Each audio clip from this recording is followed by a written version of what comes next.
Hey, this is Ryan of Happy Healthy Vegan. Seeing this is working. I haven't done a live stream for a couple weeks, so I feel a little rusty, huh? That's what happens when I get out of my routine. Anyway, thanks for joining, guys. If you are watching right now live, I'm on at 1:21 Pacific Standard Time. And if you're watching later on, I'll leave the stream up for a few hours after, as I usually do. I don't leave them up forever. I don't like too many live videos on our channel homepage. But anyway, yeah, hey guys, what's up? All right, we're already getting folks here. A lot of the regulars, hey, like Produce Not Pills, and Michelle, and Erica, and Michael, and Vegan Kathy, and Grace, and Ryan Clear, and Michael Superbacker, and Angel from the Other Side, and Spiral. What's up, guys?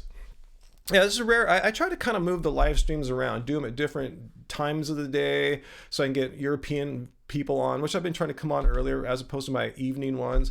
And I try to do a few of them on weekends. It's been a long time since I've done a live stream on the weekend. So here it is, Saturday at least here in the United States. So, we'll see what happens. I can't remember what week when the last time I did on a weekend is. So hopefully you guys are not too busy doing stuff as most people are on weekends. But anyway, I had a moment or two to come on here, and I'll just come on and say hi, see what people are up to. It's been, I think the last live stream I did was Thanksgiving.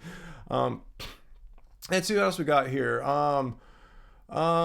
Hey Sean, thanks for the nice words there.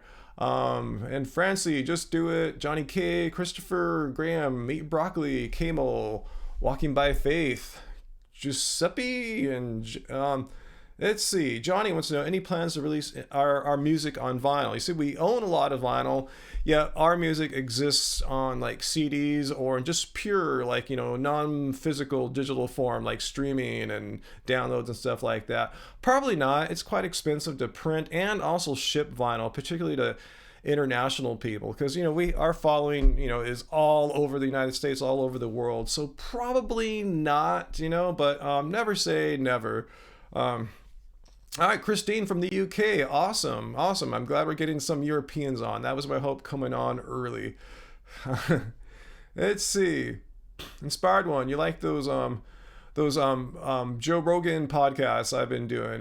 My breakdowns of Chris Kresser and James Wilkes debating. That was pretty awesome, guys. Yeah, I've been really inspired to when I saw that live on Joe, I didn't watch it live. I watched it that later that same day. I just couldn't believe what I was watching, seeing James finally right in front of Joe's face. I liked seeing. It was so vindicating to see someone finally throw the actual facts in front of Joe and show that what Chris says is misleading. Because I've made many videos after Chris debated Dr. Khan. I made 2 or 3 videos going through these kind of outlier studies, because Chris really doesn't call upon typically studies from mainstream science. He does on occasion, as James showed with the B12 deficiency. 40% of people in general are low in B12.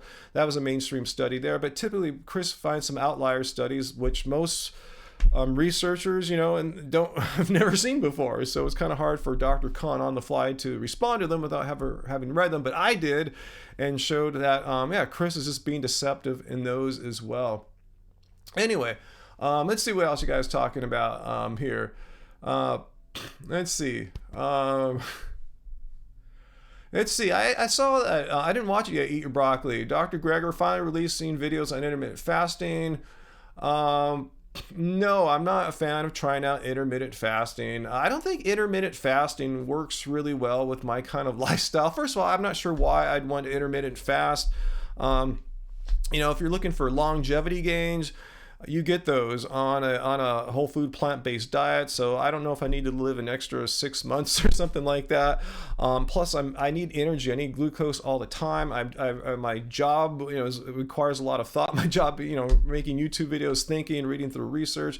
And you guys know I'm fairly active as well. So I need that energy to sustain me when I go play basketball. I can't tell my team, hey guys, I'm going to kind of suck today because I haven't eaten since like yesterday or anything like that. So no big plans plans to ever do any intermittent fasting whatsoever. You guys know I believe in eating what you need. You know, I don't understand why people, I think a lot of people intermittent fast. My guess, let me know if you want to admit this, is somehow secretly to lose weight. Is that it? Is that really what's going on? And then they like the longevity gains and stuff like that. But isn't it really to lose weight?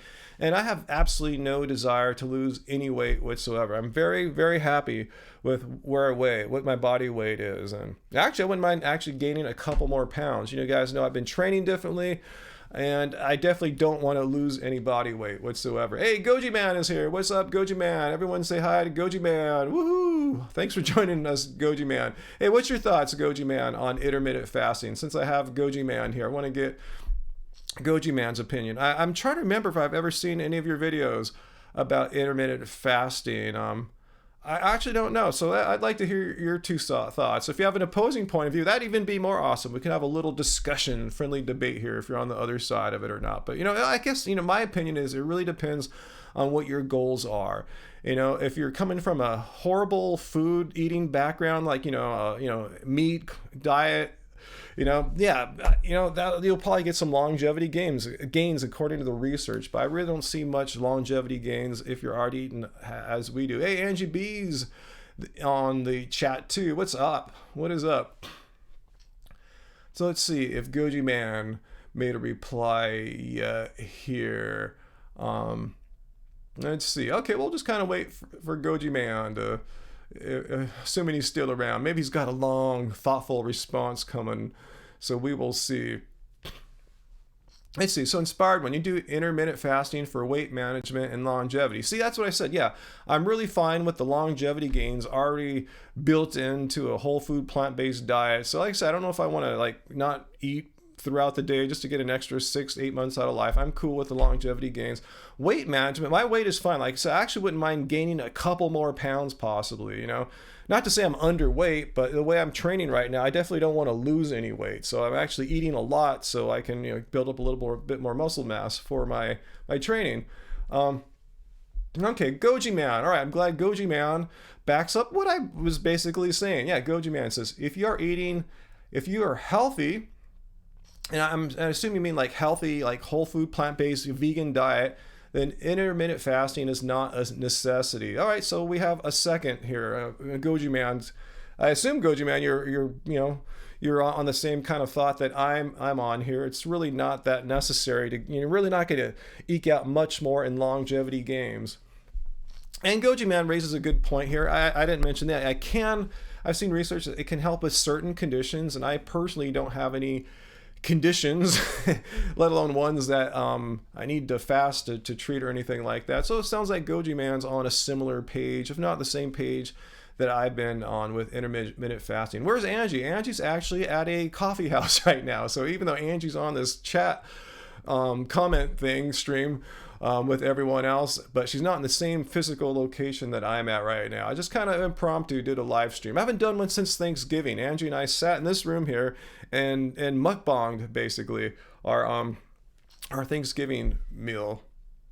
All right, Goji Man. All right, we are on the same page. Awesome, cool. I was kind of hoping though you might have a different take on intermittent fasting, but just so we could have a little debate. But yeah, it's been my position. It hasn't changed. Not to say my opinions are inflexible. If I see new facts and data, I'll reconsider it. But like I said, I like to eat throughout the day.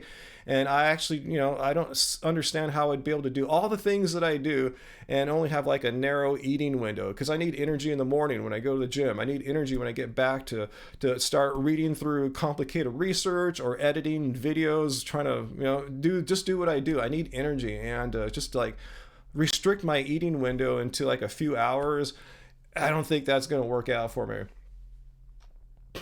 Let's see. Cool. Thanks, Angie. If you got a troll running rampant, I guess I haven't been too on top of it, Angie. So yeah, if you see a troll running rampant, and Race Lover's here, awesome. Race Lover's here, so it's cool. So if there's any trolls running rampant, guys, I give you the green light to.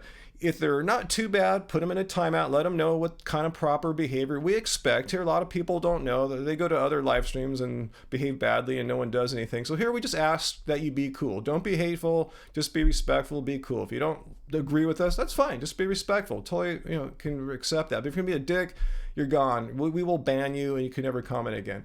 Fat Vegan, thank you so much for your super chat tip there. First one of the day. You want to know my favorite junk food? And Angie says, tell them about my T levels first. I guess some troll was asking about testosterone. My testosterone levels are higher than pretty much anyone you'll find in my age group. Like Joe Rogan has to get testosterone shots in his butt weekly. Mine are just to get, and he's trying to get his, not like to the point where he's like on drugs so he can have an unfair, like on juice, like weightlifters on stories. He just wants his T levels to be those about a 30-year-old man. Well, that's where mine are. My T levels are what a 30-year-old man's are naturally. In fact, mine are higher than average for a 30-year-old man. So anyone thinks that vegans are feminine or not masculine enough, well, the research says otherwise, and my personal experience otherwise. My T levels are 744. So take that, vegan haters there. And I just don't find a need to act like some toxic masculine dude. I know I'm a dude. I know. I don't have to like prove it to myself. I don't need to prove it to others. I'm a dude. And if you want to see some like aggression, you're not going to get it from me right now, but just come down and play me basketball and you'll see like my full competitive, aggressive spirit come out. Favorite junk food, Fat Vegan? Let me think. Depends what we consider junk food, but let's just go hardcore here. Probably like a vegan ice cream of some sort, I know those are it's all relative. I mean, that's how vegan ice creams are typically a lot better for you than like non-vegan ice creams, but like a vegan ice cream, which we don't really eat all that often, like maybe every month or two or something like that, but yeah, vegan ice cream is probably my favorite, but I don't go there too often. Angie, what are you saying? Something about brittle bones? Nope. Actually, if you look at studies that look at like hip fractures in adults, vegans are at no greater risk. And if I remember correctly, it was actually non-vegans who are at greater risk of having more brittle bones. So, and look at me too. I'm 52 years old. I should have really brittle bones now. I slam dunk, not to say that I'm a great athlete. I'm saying it involves a lot of jumping up high, landing hard sometimes, and all the practice, all the training I do in jumping. I'm jumping all the time, banging my ankles, and I play basketball. I get knocked down on the floor sometimes, or I trip or something like that. I haven't broken a bone yet, guys. I've never broken a bone in all my years of playing basketball, and particularly, I've been playing a lot for the past couple years. So, if I were really that fragile, had fragile bones, no testosterone, this 52-year-old guy would get his ass kicked off the basketball court. All right, so anyway, yeah, Nadamu. There's one of the vegan ice creams I was just talking about there for sure. Let's see, did I cut my hair again? No, I just got my headphones on. Same hair length going on. It's growing. I tell you, it's funny how that one channel saying I'm going bald and all this stuff. I mean, most guys my age, like, Joe Rogan, Sean Baker, those guys are, not having a lot of hair. My hair is growing like gangbusters, especially ever since I cut it. I had a lot of dry ends. That's what the main motivation why I decided to cut my hair. I just hadn't cut it in like a decade, basically. I mean, little trims here and there, but I was really getting sick and tired of the dry split ends. And once I cut all that dead stuff off, my hair has been like growing crazy. So more proof that going vegan doesn't do all these horrible things to you, doesn't lower your testosterone levels. Mine are those of a 28-year-old dude. Doesn't give you brittle bones. I'm jumping up in the air all the time, slam dunking, landing, not breaking bones, and my hair is growing like gangbusters. So anyway, Goji Man, your internet dropped out. Oh man, that sucks. Let's see. What do we got going on for the holidays? Not too much, really. Just kind of the basic stuff that we do most years, which is, gets boring if it doesn't sound that exciting, but it's exciting to us, visiting family, that sort of stuff. I don't think we have any like trips planned or anything like that, but just, visiting Angie's side of the family and visiting my side of the family. There goes Race Lever back with some more campaign slogans for me. Don't be a punk for the only guy who can dunk. Yeah, I guess it's safe to say I'm the only guy running for office that can dunk. You don't have to retract that message, Race Lever. That's pretty funny. Let's see. All right, let's see. So any questions here? Do we have our silver tree up? Asked New Life 51. Really good question, because just this morning, Angie and I were saying this would be a fantastic day to put our vintage, reuse, recycle, all that stuff, vintage Christmas tree. So, yeah, I'll hopefully go up today. That is the plan. Good question. Very good timing there. Wow, Centauri, awesome, man. Thank you for your very kind super chat tip there. Much appreciated. And I want to mention too, those who have super chatted tip like Centauri and Fat Vegan, that we go to our Twitter page. We'll have a shout out there for you, thanking you for your generous super chat tips there. It's our Twitter page, or our account is Ryan Lum. At Ryan Lum, or just type in Happy Healthy Vegan. You'll find us either way. So let's look at your question there. Do I think that the percentage of vegans in the U.S. will go up dramatically, and how much? Well, I mean, it has been across the Western world. The same, it's been happening in Great Britain. It's been happening in the United States. It's happening in the Western world. I mean, you go to, pretty much any country now, and compared to 10 years ago, there's way more vegan restaurants, more people interested in vegan food. And I think that's wonderful. I mean, modestly, we've had a little hand in that. Collectively, we've all had a big hand in that. Collectively, all the people on social media, the vegan doctors, reports from the United Nations saying that we really should go vegan, or at least vegetarian, to help fight climate change. In fact, they said if we all go vegan, we probably should be fine by 2050. That's pretty amazing, if people just realize that. And don't get me on this, because I've been talking to people locally who are very hip on fighting climate change, because you guys know I'm running for office, yet have no intention whatever to give up animal products, which to me it's frustrating. But anyway, but yeah, it's growing. It's a growing movement. And that's why I'm here. Pretty much working on pretty much every day, working on some aspect of our YouTube channel, just trying to spread this truthful yet simple message of how awesome plant-based diets are, not only for animals not dying needlessly. Why would you want to kill animals needlessly? But all the resources that are required to raise and feed those animals will greatly reduce, almost by a factor of 10, depending on how you're measuring it. It's just a win for your health. It's a win for the animals, a win for the planet. So that's why I'm doing this. And yeah, great. Yeah, we want to try to combat it on all fronts. Fossil fuels is huge. And I'm saying ignoring it. I'm doing everything I can on that front too. But we all got to switch to plant-based diets. That's what the UN said. We can't wait for governments to make more fuel-efficient cars or electric cars to take over.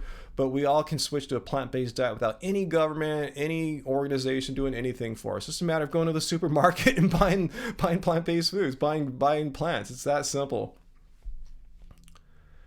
Rusty, have I ever thought of being a vegan activist? Yes, that's what I am. That's what I am. I mean, I'm a activist online. I consider people like, say, Dr. Garth Davis. He's a vegan activist, but he doesn't necessarily go in front of a slaughterhouse and protest. That's a different kind of activist. We need Dr. Garth Davis writing books, with his medical doctor pedigree.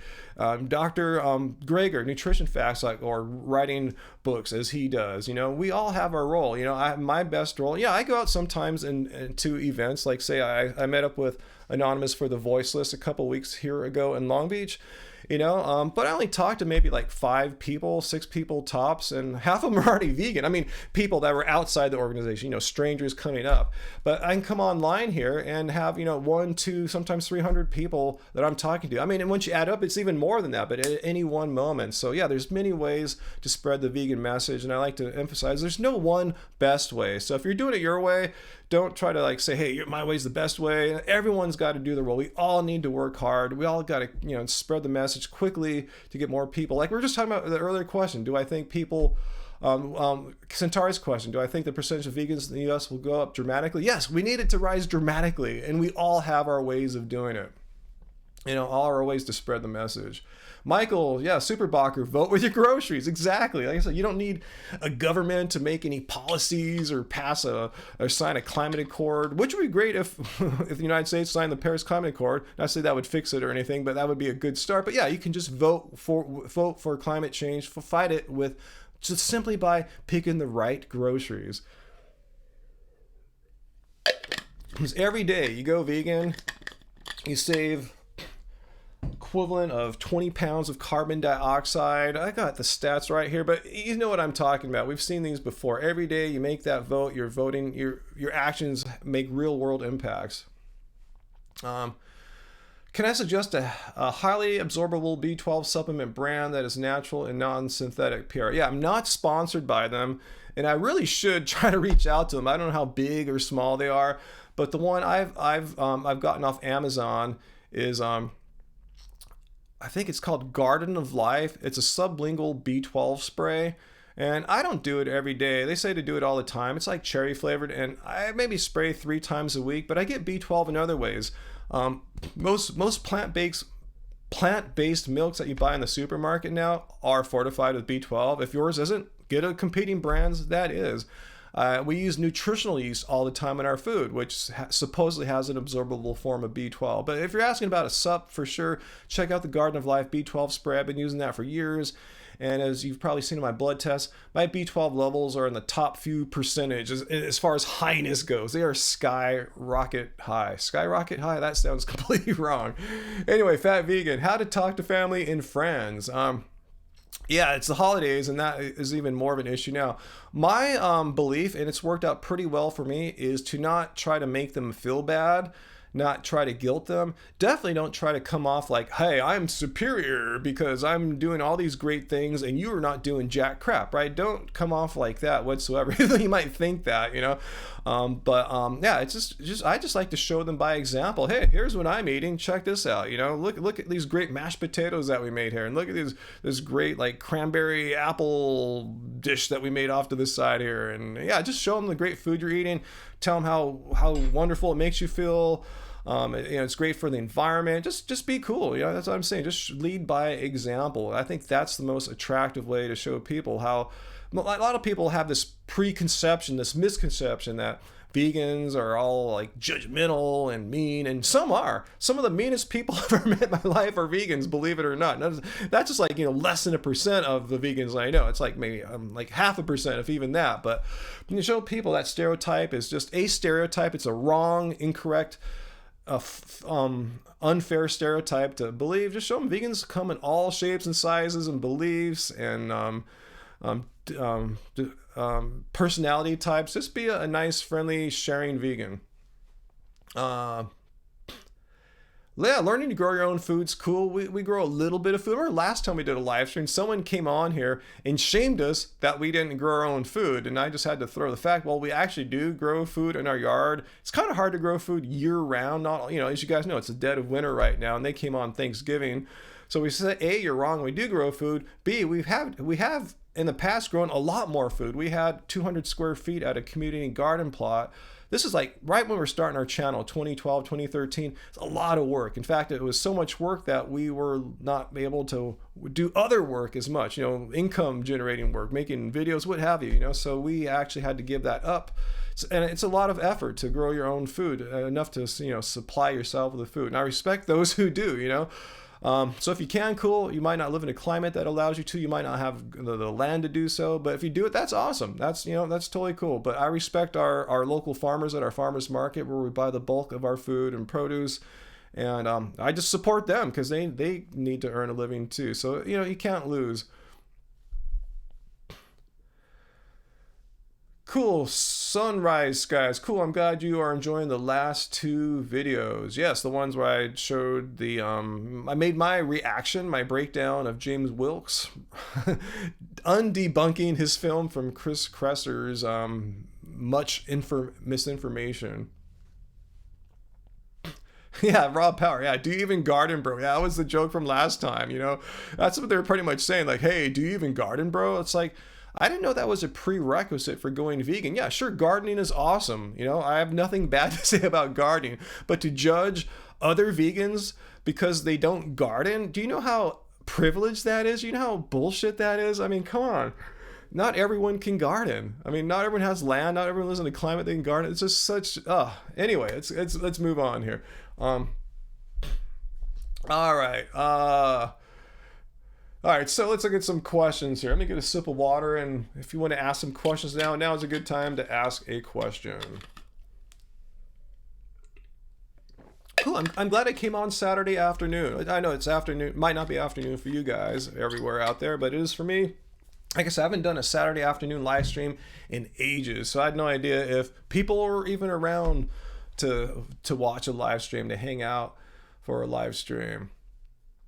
Let's see. Eat your broccoli. You love Ableton? I love Logic Pro. Some music DAW geek talk there, guys. I just like Logic because I've been using it for so long. I don't want to rethink a new system. Plus, it's the least expensive one too, and it just works really well. Charlie's Journey wants to know what kind of Telecaster is that. That's one I actually built, and if you look on our YouTube channel, Love Spirals Official, that's the channel name, Love Spirals Official, because Love Spirals is our band, as hopefully you guys know. I made a video about how I built that guitar. It has a Fender neck. I bought that online. I just kind of pieced it all together. It has some really cool pickups from a boutique pickup maker right here in Long Beach, Signal Hill. He lives here in Long Beach. Don Mayer. The body is from a company called MJT. They can relic it all out to how you want it to. It's a really nice, Telecaster that it's like a custom shop. If you guys are music geeks, it's kind of like a custom shop Fender at like not a custom shop price because I put it all together. Oh, cool. Thanks, Bass Lover, for putting the link down there. I built it, I think it was about 2 years ago. It was about 2 years ago this time I was ordering all the parts together. It's a beautiful guitar. I had no idea how it was going to turn out. It was my first time putting a guitar together, and it came out really well. It's like pretty much the guitar I play all the time right now. Let's see. What's my take on John Venus Egggate? I feel like some anti-vegan BS got into his head. Yes, I agree with you completely there. Pull the plug. I agree. I don't know what more to say about that. Yeah, then he probably heard some anti-vegan stuff. I don't know. I don't understand. I don't get it. I'm not even sure why he came out and talked about it. I'm glad he did instead of keeping it some kind of dark secret, But I don't understand if you're vegan and you really believe in vegan ethics and morals. I'm not sure why you would say, oh, well, I'm going to try to eat an egg and see what happens to me. That's not an experiment a vegan goes. Unless you were never vegan. If you're plant-based, sure, I guess you're free to do that. But if you really believed in the morals and ethics of veganism, that's just like a non-thought. Something that shouldn't even come up. So yeah, I was quite puzzled by that. I watched Vegan Gains' response to that and his debate with him, and I think I think that was a good discussion of the topic. So I'm not going to bother making a video about that whole egg gate. I thought Richard handled that fine and even engaged him in a live discussion. All right, so let's see. Halamzi asks, do we often make meals where we replace cheese with yeast, or do you use yeast at all? As I was just saying, when we were just talking about B12 a few minutes ago, yeah, we use nutritional yeast all the time. In fact, we go to, no plug, I'm not trying to say we're sponsored, we're not by Amazon, we just get a big freaking jug of nutritional yeast. And that lasts us for a couple months usually. But yeah, I use that all the time. And yeah, it's kind of a cheesy vibe as far as its taste goes. So yeah, if you're used to having cheese in food, if you're a vegetarian or whatever, yeah, you can always put nutritional yeast in instead. Well, I just love its taste anyway. I don't even think of it as a cheese replacement per se, because it's not. But yeah, it can definitely be used as one. Raw Power wants to know, when was the last time I consumed cannabis? Why does everyone think I'm always consuming cannabis? Yeah, I've told you guys before. Yeah, I'm not straight edge by any stretch, when it comes to a natural plant like that has no addictive properties whatsoever. I'm pro legalization. I do smoke it from time to time. But yeah, I'm not smoking weed right now or anything like that. I'm very, sober right now, drinking water and having a live chat with you guys. But yeah, I will have some legal cannabis from time to time. It's no big deal. This Morning Law. No, they're not This Morning Law. That's when people know it's safe. If you're young, if you're under 18 or 21, there's been some research that shows your brain's still developing and cannabis might not be the best thing for you at that stage in life. And there could be some issues with the smoke and tar and stuff like that. I'm not saying it's completely safe, but it's a hell of a lot safer than the other options that people in the civilized world turn to, such as nicotine, vaping, alcohol. All these things are addictive. At Ether Dream Seeker, thanks for the super chat tip there, Ether Dream Seeker. And you want to know, should you take a blood test before supplementing? Okay, great question. I want to just get it out there. I'm not a medical doctor or not a nutritionist, so I'm just answering this for my personal experience. I'm not telling you what to do as far as medical advice goes, but I've always said that is a really good idea if you're on the new side to veganism, because a lot of people don't get blood tested and they go vegan, and then a year or two or more down the road after being vegan they get a blood test and go, wow, I'm deficient in vitamin D or B12 or whatever like that, and then they might, or just come out and blame veganism on it, when the fact is they didn't have a blood test before they went vegan. So you might as well know what you're deficient in. If you are, or anything, you might not be deficient in anything. I think it's a good place to start to see where you're at, so you'll know if, and then you can get another blood test a year or two down the road and have a point of comparison. Say, oh, my vitamin D's gone up, my B12's gone up or down, or whatever nutrient you're looking at. So yes, Ether Dream, I think it's a really good idea to get blood tested before you start taking supplements, but don't delay. I mean, just try to get one done soon, and then start taking supplements. Hope I answered that well enough for you there. Let's see, leave your vegan beer alone, Race Lover.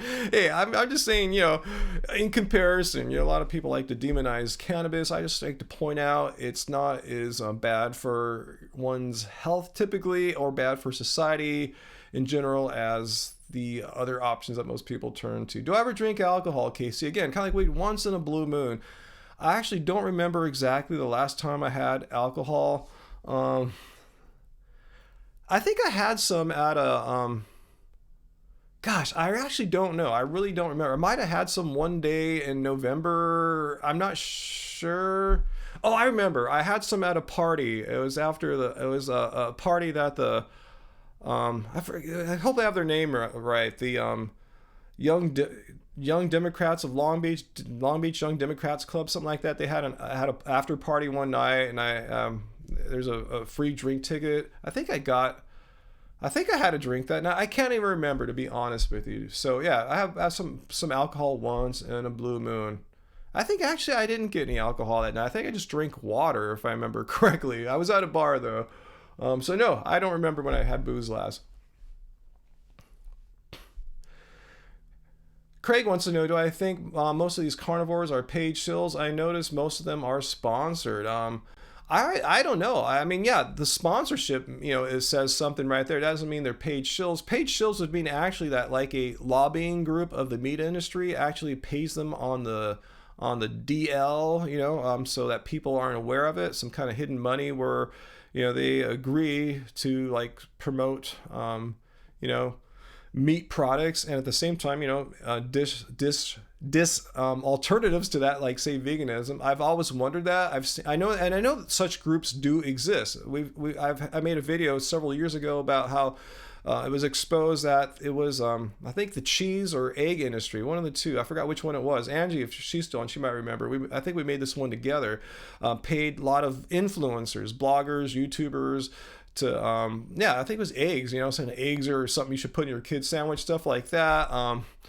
So yeah, this stuff does happen, I'm really waiting. Like I said, I'm waiting for one of these like meat or dairy industry groups to reach out to me and try to make a deal with me to no longer be vegan, to quit vegan, and I'll play along. I'm letting you know right now, if they ever reach out to me, I will play along with it. I'm going to get the contract, and then I will show it to you guys and say, haha, here's what really happens. So it'll probably never happen now because I told you my game plan, but hopefully they're not watching this live stream. But yes, if it ever happens, I'll reply back, yes, please tell me more about this plan.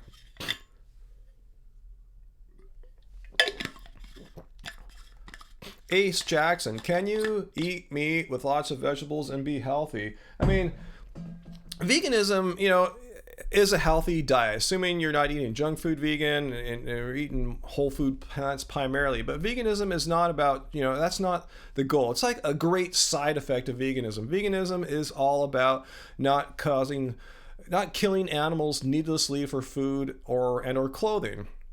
Not exploiting animals for food or clothing as much as practically possible. So yeah, people have lived long, healthy lives who are not vegan. Most centenarians are not vegan or anything like that. The question is, like, why do you want to eat the animal products for? Because they're not necessary, and if you're fine with causing needless harm, suffering, and murder to animals, then that's on you. But you might want to think about that. And also, it's not the best thing to do if you're really concerned about having a healthy planet for you and future generations. So yeah, veganism is really a moral philosophy that spills over into health and environmentalism too. But that's at its core. If someone told me, yeah, you could be healthy eating meat, it's like, great, I've seen it happen, but it does increase your risk factors for the leading causes of death, which I don't even want to go there. It makes for a more environmental devastation. It requires more land, more fossil fuels, more forests being destroyed. So I don't want to go there.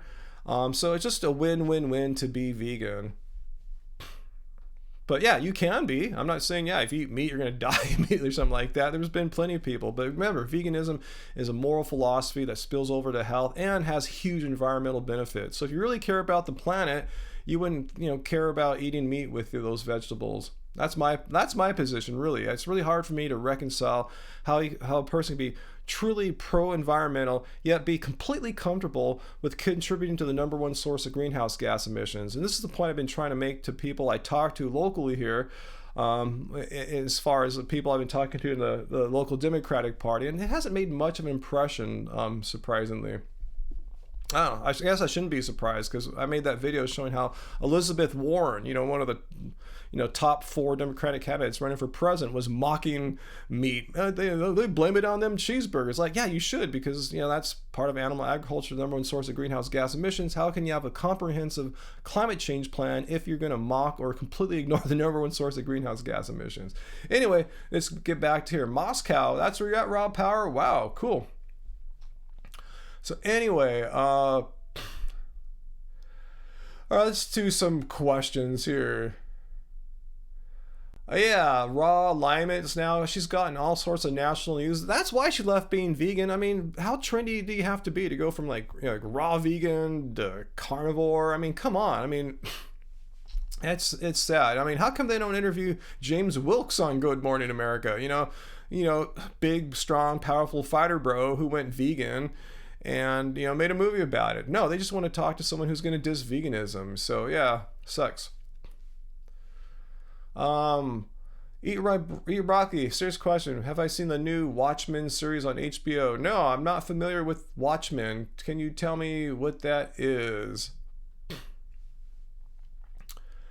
What do I think of Greta? I assume you're talking about Greta Thunberg, Time Person of the Year. Is she making a change? Yeah, I mean, we need more people sounding the alarms, because when no adults are really, no, I shouldn't say no. I see very few adults acting with an extreme sense of urgency that we need to act now. I mean, Greta must be familiar with the United Nations has said we have about 10, 11 years to make significant reductions in greenhouse gas emissions. And if we don't, we're pretty much screwed.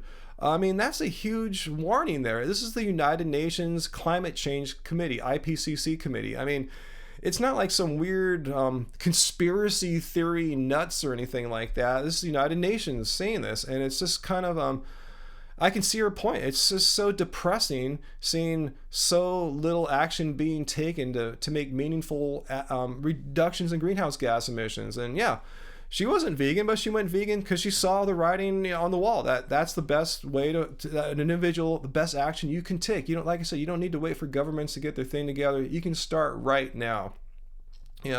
So more people need to. I'm glad a vegan won Time Person of the Year. That's pretty amazing. So hopefully people will read more about her story and see in the side, oh, she doesn't eat animals. Wow. Oh, why not? Oh, that's why. Oh, I never knew that. I never heard about this. So maybe I should consider that as well. So yeah, we need more examples like that. People getting, you know, extreme attention in a good way, and you know, people who are vegan, pro-vegan.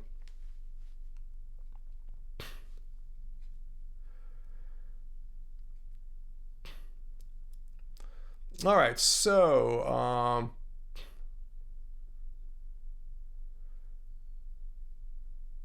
let's see. What do I say about the Dismantle Dairy campaign? Tell me more about that, Leonard. I'm not aware of what that is. Mike Tyson, there's been talk how he was vegan or vegetarian or something like that. I really don't know. I don't like to do too many stories about celebrities going vegan because they change. You know, it's happened many times when we've done some, and then like 6 months later or 6 weeks later, they're not vegan anymore. So, yeah, just Google the Mike Tyson one. I've seen conflicting information about that. Either way, it sounds like he doesn't eat a boatload of meat. It sounds like maybe an Arnold Schwarzenegger type, you know? Someone who's not vegan but eating kind of plant-based, but you know, if he's gone vegan, awesome. Either way, you know, good for Mike, you know.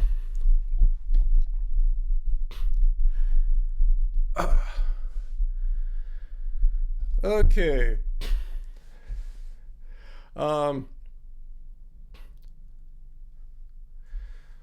Chris wants me to go out on a limb here and speculate about 2020. What do I think is going to happen with regards to veganism next year? I mean, just if you look at the math, the data, you know, the historical rise of veganism, people on vegan diets, it's going to keep rising. I don't know to what percentage it will be, but more people are every day are becoming more aware of the enormous multitude of benefits of following a plant-based diet, and that's going to keep going up. You'll see more plant-based products in stores and restaurants because that's the fastest growing segment in the food market, as I've talked about before. So it's going to be more. It's going to be like, you know, what's that called? Like a cart and horse. There's more people that want plant-based food. There's more companies bringing plant-based food options out there. I mean, you don't even need these companies. All we really need are whole food plants, but it's great to go out and be able to get, you know, if you want to go out with all your buddies at night and get a burger, you can go out and, you know, they can get whatever crap they're going to get, but you can get a tasty, you know, plant-based burger. So yeah, there's more and more food options for us. You go to a restaurant with your family, one that you couldn't pick because your Uncle Joe really had to go to this one restaurant, and now is a pretty good chance that there'll be something there that you could actually enjoy. Yes. All right. So, all right. Some more questions here. Do I like the whole segregating of plant-based and vegan? Well, I mean, they mean totally different things. I mean, similar but different. Vegan has a very specific definition. You know, I mean, on the surface of it, the two diets might seem like the same thing, but veganism is not a diet, it's a moral philosophy. But if you have people coming from a standard omnivorous diet going plant-based, that's a win. You know, that's a huge win. If we had more people doing that, that'll really help serve the goal of reducing suffering and killing of animals, and to improve our environment, our chances of not having our planet get destroyed in the next like several decades. So, but yeah, I identify with vegan because not only do I identify with the environmental benefits and the health benefits. I talk about those all the time, but near and dear to my heart are the moral benefits, the benefits of not needlessly killing animals in order to live, because it's absolutely unnecessary. So yeah, that's the real distinction between vegan and plant-based. Plant-based, you really don't, you know, you're in it for one of the other two reasons, health or environment, which is awesome. Not denying those. Those are huge. Saving the planet is probably the most noble goal in the world, but I truly believe we don't need to kill animals to live, and yeah, that's why I identify with vegan. And I've pointed out too, you can come for any one of those three reasons, and the longer you stay, hopefully you become exposed to more information and you learn about the others. So like say you do come for, in my case, I came originally I told you, I didn't believe animals needed to die needlessly in order for me to live. And once I learned about that, I started immediately noticing the health benefits. I did research about it, read about, wow, it's been documented, all these great health benefits. And I learned about the environmental benefits. Like, wow, we can actually help, like, save the planet. I mean, save our freaking planet by having more people adopt a diet like what I'm doing. I mean, this is amazing. So yeah, you come for one. The more reasons you learn about why veganism is a win, you stay. How can you leave all three of those behind? Needless killing of animals, not killing our environment, and not killing yourself. Once you understand the seriousness of the power of all three of those combined, how can you ever leave? And that's why I say these people, well, I'm gonna quit vegan because my elbow is hurting and I need to eat an egg. You were never vegan in the first place. I'm not saying that's a bad thing. They probably weren't vegan. That's totally get it. All right, Joshua, thanks for your super chat tip there. I've never heard of the voluntary human extinction movement. What is that? What is the volunteer extinction movement? Vegan Rehab got his message deleted about how I'm looking pretty gray. Well, you guys can look at my hair here. I mean, most guys my age have, no hair or a lot of gray. So what do you guys think? Am I looking pretty gray, guys? I mean, come on. How come vegans have to be like the most perfect people in the world? Vegans all need to be big, buff, and beautiful, and a big head of hair, and blah, blah, blah. We got to be perfect specimen examples of the human species. It's such nonsense, God. Trolls. Oh, my skin is great. Well, this is called like a crappy Logitech web camera. That's what I'm talking about here. Yeah, this is not like the nice Lumix camera that I film my videos on. It's just, if anyone who understands photography or videography, there's these things called white balance, saturation, exposure, and this camera sucks. Logitech, if you want to sponsor me and give me a better one, I'll take it. But yeah, I know when I look at myself on this camera, it doesn't look as good as when I use my Lumix camera, which I film my regular non-live stream videos on. So if you want to troll me that I'm not looking good at age 52 on my Logitech camera, have at it. I agree with you. I don't think I look that great on this camera too. And I bet you, Mr. Troll Friend, if you were to come and sit next to me or two, you probably wouldn't be that flattered or amazed at how wonderful you look too. This is not...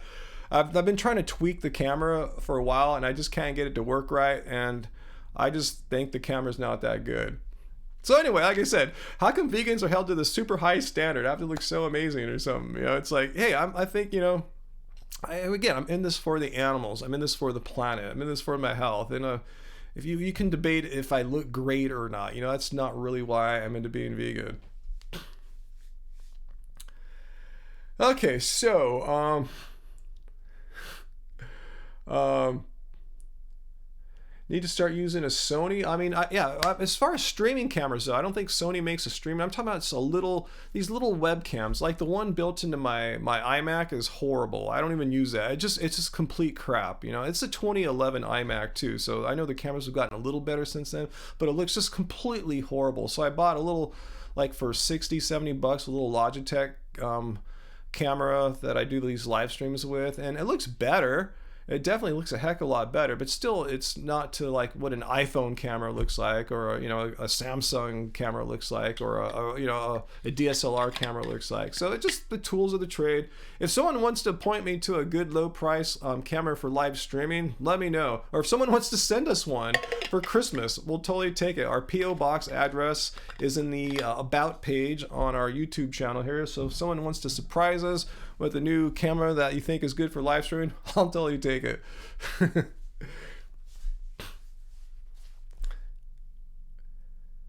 Yeah,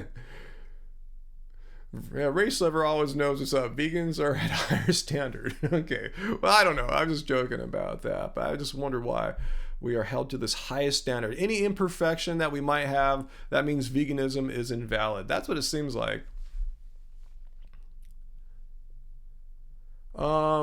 Let's see, Ben Mangoed. Have I seen the videos on Aga and her sick fruitarian kids. No, I have not seen that. Where can I see that at? Because yeah, this kind of plays into my whole thing about how if you're vegan, don't really bother going down the fruitarian road, because as I've shown, pretty much all these former recent vegans, even Chris Kresser, did stints as raw. Okay, so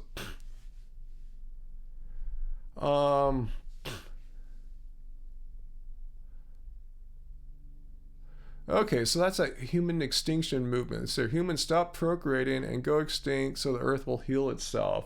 No, I haven't heard that one. I don't think we need to go extinct. I mean, I told you, the United Nations has said if we were to go vegan, that would tip the scales enough. If I maybe go back and reread that, but I thought I said if we were to go vegan, that would tip the scales enough to save our planet from the crisis that would happen if temperatures go up over like 2 degrees Celsius by 2050. I thought that was their calculation. So I don't know if we all need to just like stop procreating so the species goes extinct. We just need to eat way less meat. And that's pretty much what they said on the report that came out in August, the IPCC report from the United Nations. So we need to change how we use land, and we need to eat way less meat. So I don't know if we need to kill ourselves as a species.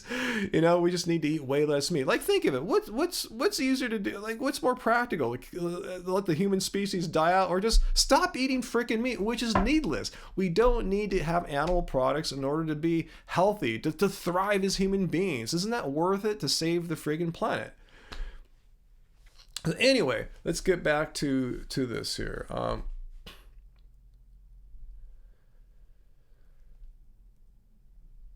All right. All right. So any questions? You guys want to ask a question now? Let me take a little tiny water sip break. I've learned to stay hydrated. Hey, conscientious omnivore.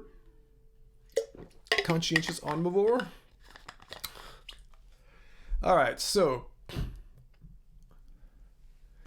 you see, going extinct would probably be the best, but that's kind of sad. Yeah, it's really sad. I mean, instead of the species going extinct, why can't we just stop eating animal products? I mean, doesn't that seem like that? If that were your two choices, one choice seems completely obvious, right? Just stop eating the friggin' needless animal products. Hi. Oh wow! Guess who wandered in here? It's getting a little heated in here. Oh no. No, I was just making an emotional point there. Look who's here. Let's see, there's the camera. Look who is here. Oh, what's up, guys? Look who is here. So I heard you saying about stop eating freaking meat.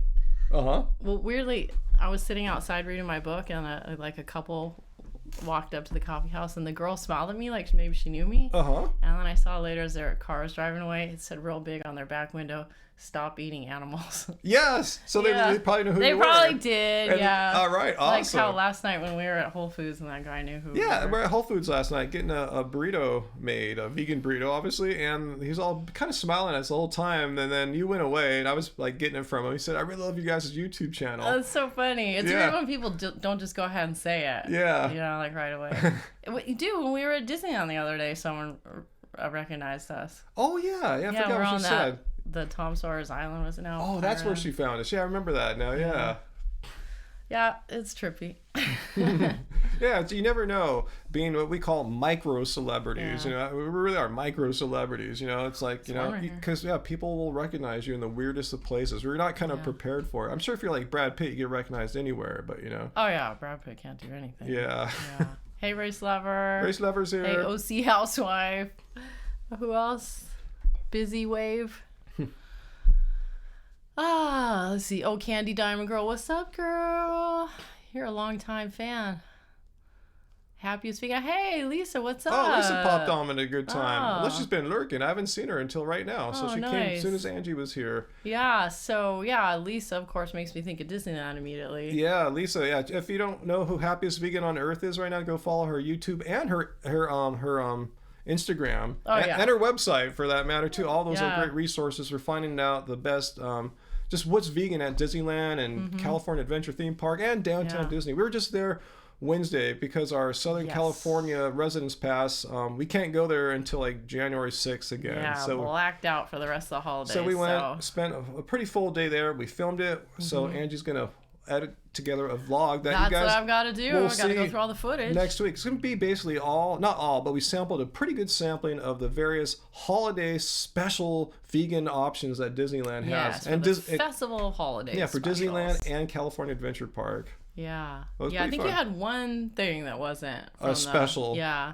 Maybe I'll put the photographs from other trips in there, like kind of at the end, and just like here's some of the other things that you can eat during the festival of holidays going on through the 6th of January. Yeah. Yeah.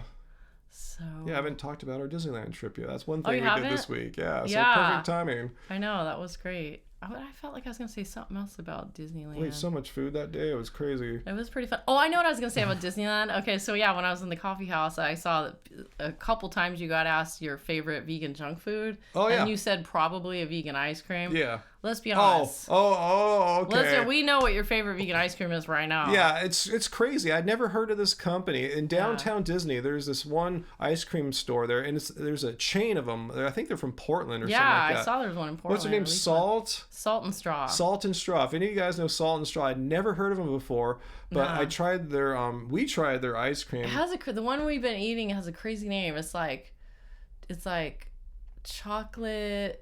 It has dandelion. Yeah, dandelion, chocolate, like it's crazy. Anyways, it's so good. It's so good. I'm seriously. So good. Yeah, I'm sure Lisa knows the name of it. Here she Yeah. is.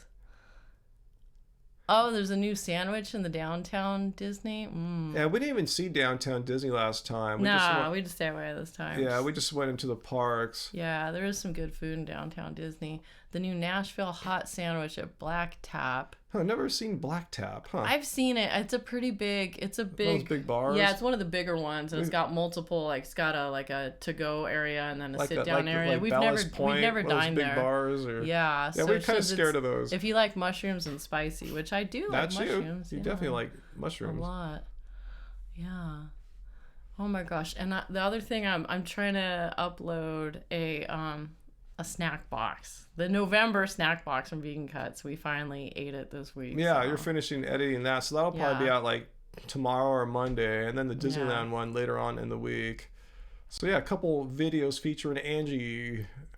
Ew, Sorry, she doesn't. I just come on to have fun. You know? she doesn't take pleasure in ripping Chris Kresser a new one. That's I mean, that's what I get pleasure I could doing. do it, but what I don't take pleasure in is the really mean people in the comments trying to like make personal attacks rather than talking about what I say. Yeah, that's pretty much a sign. If you're forced to make ad hominem attacks, which means attacking the person rather than responding to a person's point, which it shows that they have no points, no valid points. I got pretty sick of dealing with that after a couple years here on YouTube. Cool, Nathan. I'm glad you liked my protein recap of James Wilkes versus Chris Kresser. Yeah, it's funny how many people in the comments surprisingly are saying, "Oh man, it's so obvious that Chris Kresser won and James was full of it." It's like it's real. People have an alternate reality. It's like, what planet do you live in? How many times was Chris Kresser forced to admit reluctantly that, oh, yep, I was wrong? I mean, how many times? Like 10? Something like that? And contrast that with James. Was James ever shown to be wrong? Nope. So how could James have utterly lost that debate? It's crazy. Up is down now, guys. You heard it. Oh, yeah.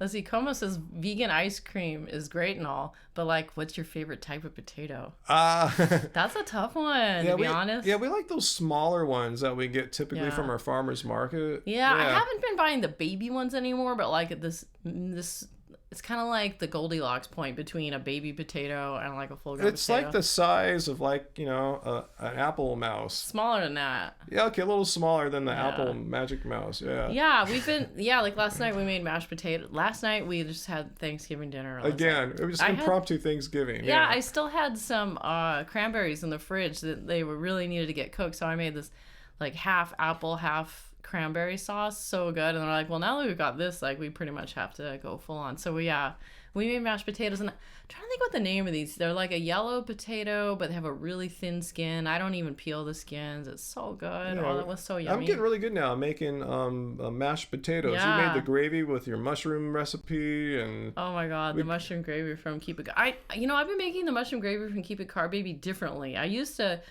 use the whole mushrooms and soak them to get the flavor, but then I realized there's mushroom powder in the world, so it's so much easier to just do a mushroom powder and then just put a few mushroom slices in for chunks. I gotta let people know that You right now, should. Keep It Carb Baby is on sale on the website. Ebook Yeah. is half off. Yeah, let me click over to the ebook. Here it is. Yeah, there it is. Ebook is half off right now. See that, guys? $6.50. It's on half price for the rest of the holidays.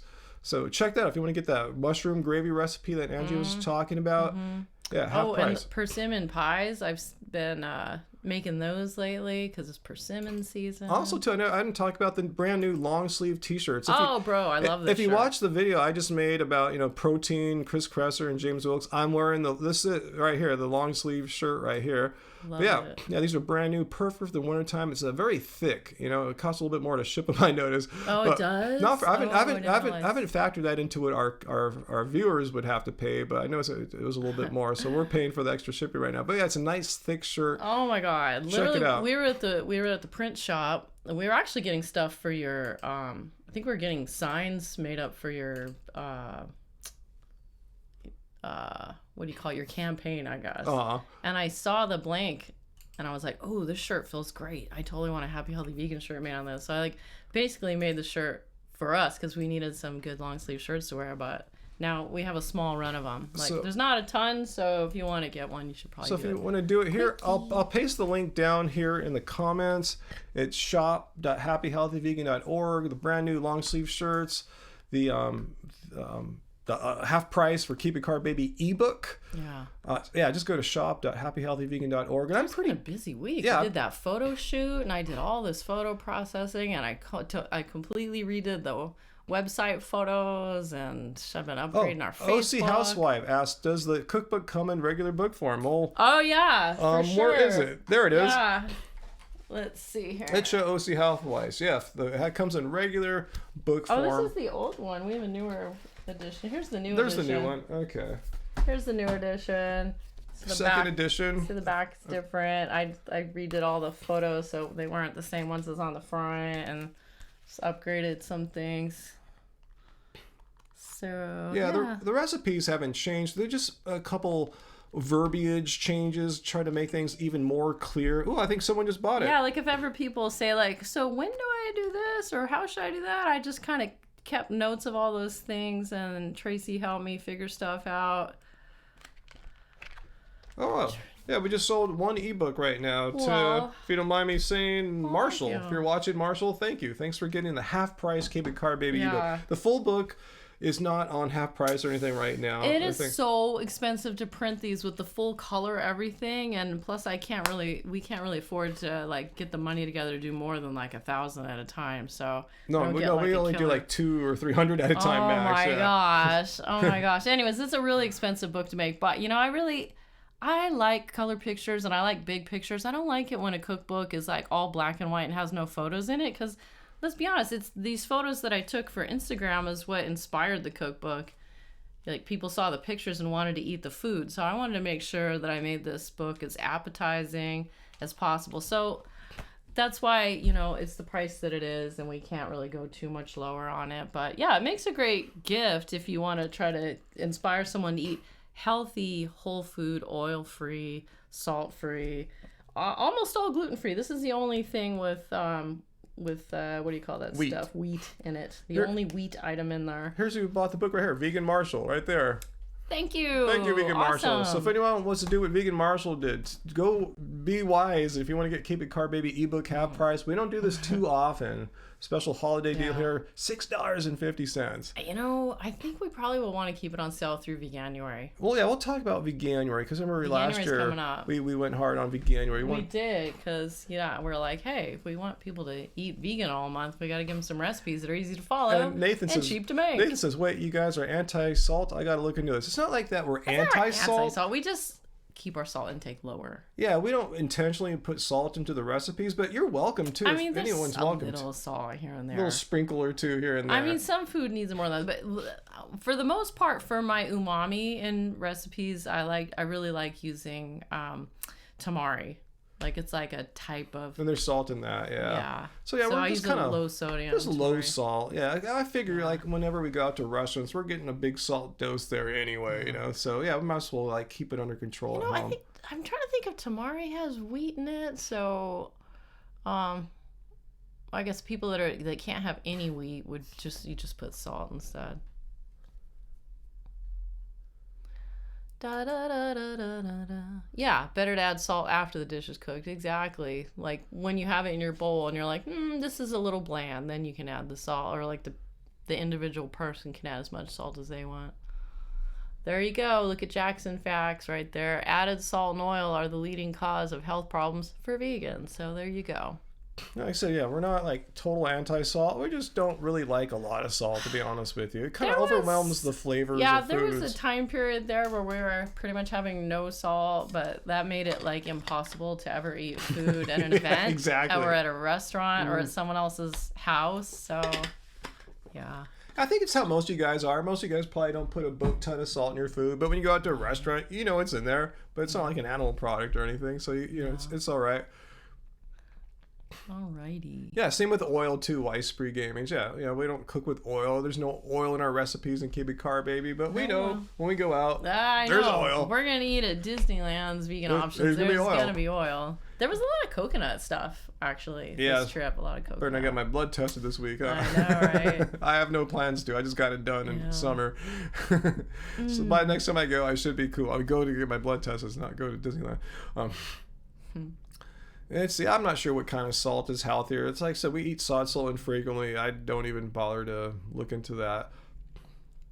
I'm sure Dr. Greger has something. Yeah, I would check Dr. Greger, nutritionfacts.org for sure. Yeah. No, someone else has bought something. Let's see. Oh, someone just bought the printed book. Oh, thank you. Laura. I wonder if that's OC. Mom, what was it? Awesome. Her name? OC.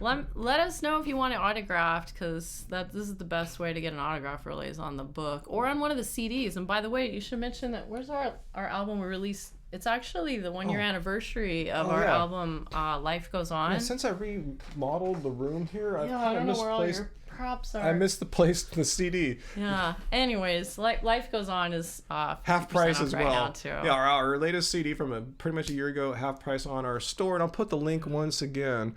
But I mean, we just did a really small run of CDs because we know streaming taking digital over. That's where it all is. Some people want an autographed CD still, so we have them available to you guys if you want them.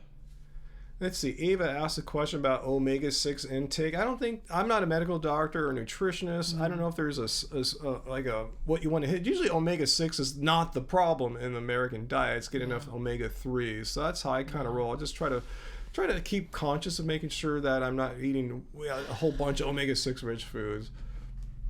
Yeah. Well, shall I leave you guys alone? I don't know. Let's see. Wait, what's this about blood tests? Please don't post the testosterone levels or Sean's gonna get mad and I mean I post my blood test because that's just what I do, you know, so yeah. You do it because you're kind of forced to because of all these haters making up stuff. All these haters. That guy earlier running around saying all vegans have low testosterone. Well, no, actually the studies show that people who don't eat meat have higher levels of testosterone, and I'm a living case proof here. 52-year-old vegan has the same testosterone, actually higher than your average 28, 30-year-old. So that says a lot right there. Dude, you should make a project where you reach out to a bunch of the vegan guys and ask them to get their T levels tested and make a group video. Yeah, that's a great idea, huh? Yeah, like our friend Brian Turner. Yeah, He's posted them. Did he post his T levels, I wonder? Yeah, I remember him talking about him. Yeah, I've never seen a vegan post like low T levels like that. But anyway. Race liver wants me to say. I felt a little warm. I was hustling to get back on my bike. Dude, there was like strong wind both ways. Oh man, that's horrible. It's coming off the ocean. When I'm going side, I was getting side hit by the wind. I was like, oh, my butt. What time is sunset for us guys? About 4:45. I know this because we've been out this week. Early. Yeah, we tried to see a sunset last night, but it was a dud. Yeah, I didn't even take a picture of it.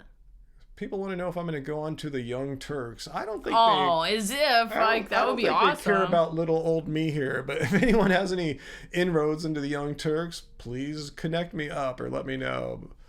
That would be cool. You want to see me on the Joe Rogan show? Once no. again, we don't have contacts, you guys. I'm just way too small and unimportant. I mean, James did a wonderful job being an ambassador of vegan diets, plant-based diets. So I don't think I could do. I know I couldn't do any better than James. Like I kind of joked at the end of my first video about James. There, I said I'm going to retire because he's like way better at this than me. But yeah, I don't know why Joe would have me on. There's no like reason. I didn't just write a movie or book or something like that. Caleb thinks that Young Turks would totally have you on. I mean, you should try it. It'd be a great life experience. Okay, I'll try reaching out to them, see if what they think. All right, Caleb, if you have any way to get that. What's going on? I don't know. Something just I have to have that sip of water or something. Oh, I did go down the wrong tube. No, okay, I think I'm good now. James went full PhD on Joe. Yeah, it was necessary. Oh my God. Chris has been getting away with way too much. No, I've been replying, but only like 20,000 people see my response videos as opposed to 1 million plus on Joe's show. Chris was just like straight up lying to Joe's face, and Joe was just believing everything. Yeah, like when Chris went on 2 weeks ago by himself, he just thought he could say anything he wanted. He could. And apparently. He was just saying anything that came into his mind, and Joe's like, "Oh, I love it." And Tell poor me James more. watching at home, like every couple minutes, like, "No, you got that wrong." You're like, "Joe, you got to let me on So and defend annoying. my movie." And I'm glad. Kudos to Joe Rogan for having the balls and the transparency to let James come on and defend his movie, and and not like gang up on James like they did with Dr. Khan. Yeah. Some OC housewives talking about avocado oil. Like, I just got away from cooking things in oil at all. Yeah. Like, we eat avocados. It's not that we don't have any oil in our diet if you consider like walnuts and avocados and foods that have if you eat the whole food rather than just having the oil extracted from it. It's a better way we to don't go. cook with oil here, but yeah, we will again like when we go to restaurants. Oil's in that food, Disneyland, whatever. Yeah. Speaking of walnuts and like healthy walnuts rather than eating oil, and talking of Dr. Greger, a few years back, actually, nutritionfacts.org shared my persimmon pie recipe on their Instagram, and he was saying that my persimmon pie was a great way to get in some healthy fats through the walnuts. So. Awesome. See, Dr. I was Greger's I was people. fangirling. I was like, oh my God, Dr. Greger likes my recipe. Dr. Greger's people. So funny. Ryan become a power lifter in 2020? No. It's totally not your thing. No, it's like weird. It's like why does everyone have to get into like that sport, Why shouldn't everyone be getting into like badminton or something? Why is it powerlifting and stuff? Oh, we got another sale there, it looks like. I haven't seen this name in our chat. Johannes. So if you're watching right now, Johannes, thank you, and let us know that's you in the chat, because I assume your screen name is very different, or maybe you're not even like commenting in the chat right now. But thank you, Johannes. Bought your ebook, Keep It Carb Baby ebook at half price. And again, if you're just joining, let me put the link here. We're having a big sale, December sale, half off. Keep It Carb Baby ebook and our latest album, Life Goes On. Yeah, it started as a Cyber Monday sale, and then we're like, let's just keep it going. Let's just do it. No, we were late. I think it was like 3 days or a week after Cyber Monday. We're total slackers. We put it together, but I wasn't like fully prepared to promote it. The year's been going by so fast, you guys. So fast. I can't keep up. Matt has it right. I should become a table tennis pro in 2020. There we go. That's a sport we got to get everyone into. Joe Rogan, everyone's got to get into table tennis in 2020. I thought you were going to memorize BTS choreography for 2020. I was going to try to do a dance for you. How you think by that? Yeah, I was going to surprise her one day. Not a whole song, but just like a little tiny bit. Just Tae's part. Yeah. That's so funny. Tae and Jungkook. I'm so fiery. Oh, man. I need to go get some water, you guys. Yeah, that's why I can show you some of mine before we get some fresh water here. Yeah, I've learned to bring water. Yeah, you can't tell, it is kind of warm with the lights on in here, huh? I'm wearing 2 shirts. Yeah. Yeah, you got that big, thick new shirt on there. Yeah, old shirt. It was actually, this was not warm enough as I was riding my bike, but it was warm when I was sitting on the bench in the sunshine. It was like, oh, such a lad. We love you too. Dancing with Ryan. Dancing with Ryan. I wasn't ever thinking about filming it. I was just going to perform it for Angie rather than like share it with all the world on YouTube. But I guess if it's really crazy and cool looking, maybe I will. Oh man. Just to get some laughs, some fun. Some chuckles. Oh my goodness. Yeah, Jofa 01. It would be a little. It does cost a bit to ship it overseas. I will tell you that. It's not shipping overseas is crazy. Yeah. But what I suggest though, what some people do is buy several things, because the initial cost is just to get one thing over. So if you buy a book and then like a T-shirt or a CD, it doesn't really add that much to the cost. So that's the best way to make it most cost effective, is to make one big order. Just get it all done. Instead of buying one thing 1 month, another thing another month, just make a big order. Buy 3 or 4 things. Bye, Eternal Philo. Thanks for joining. Bye-bye. No, you don't want to hear me play guitar right now, Effervescent Bubbles. My guitar skills are not great right now. Well, we're not even a band anymore. I know. I'm so sad about that. I know. That's one thing. Used to be a band. That's one thing the political campaign has put a dent in. But I'm gonna make a point now to balance my time out even more, like equitably between everything. Really? So, yeah. Wow, we're going to get that in writing. No, like today I could have gone and met. Today I turned down a meeting with the Los Angeles County Democratic Party for their endorsement for the city council race. Yeah. Because you knew they weren't going to do it. Yeah, I mean, I met the guy who's in charge. He was a really nice guy. He got us into a nice event party. Yeah. But I knew I wasn't going to get the endorsement, so I just figured it would have been cool to go make some more connections and stuff like that. That's what I've learned in politics. It's all about. It's all about connections. But I figured at the end of the day, what's really most important to make connections and not get the endorsement, or to keep working on our channel. I mean, make videos, connect with people, and spread the message about vegan diets, how they're healthy for us, they're healthy for our planet, because really that's what I'm fighting for, is to not have animals needlessly die in order for us to live, and to save our planet from being destroyed needlessly through animal agriculture. So that's why I'm here today with you guys, where I really can make a huge effect. Not to say I'm not running anymore, but I'm just saying I have to figure out how to most effectively use my time. I figured today this is the best use of my time, is being here with you guys and working on Happy Healthy Vegan. No, I'm definitely running still. I just want to make a point. Yeah, I had to make a decision there. What would be the best way to use my time? I know, and you just went to a Democratic meeting. Yeah, I just went to a meeting a few days ago and didn't get their endorsement. I'm going. It hurts. Yeah, I'm just going. Okay, I could use my 2 hours and make another video. Yeah. Yeah. All right, so let's see. Now, I didn't watch Freely's video about raw alignments. Her butcher box stuff is illegal. I think aren't those just like paid sponsorships? Those aren't illegal. I mean, anyone could pay anyone to do a paid sponsored video, but maybe there's something about the box that's shady. Huh? I'll check it out. I haven't seen a Freely video in a long time. Wow. Yeah, me either. Oh, look where Happiest Vegan is going. Where? Going to the park. Oh my gosh, I bet the lines are long today. Yeah, her pass allows her to go pretty much any time. We have a very budget pass. Oh, dude, I got a picture with a stormtrooper the other day. It was crazy. It was almost like I just kind of dashed out with him and took it. He was like, "Oh, what did he say to me?" He's like, "Oh, you're a real troublemaker. You look suspicious." And I was like, "Oh, can I take a pic with you?" And I put it up on my Instagram, the Angie B one. Nate says, watch the video. I assume the free one. It's crazy. I bet. I want to see it now. Christoph says, do a collab with Earthling Ed or Joey Carson. Yeah, for sure. Those guys are great. I just don't know how to connect with them. I don't have any of their personal contact info. So if any of you guys, so far away. Yeah, they live across the ocean. So anyway, if you guys know them. We met them both briefly. Not Joey in person. We haven't met him in person. We met Ed. We met Ed at SoCal Veg Fest. Joey Carpstrong on a live stream. Yeah. For Sail Ranch Sanctuary fundraising. Vegan Marshall says they didn't disclose the sponsorship in our video. Ooh, that can get you in trouble. Yeah. Huh. I'll check it out. Oh, hey, Beth Grant DeRoos. Haven't seen you in a while. Good to see you. Hey.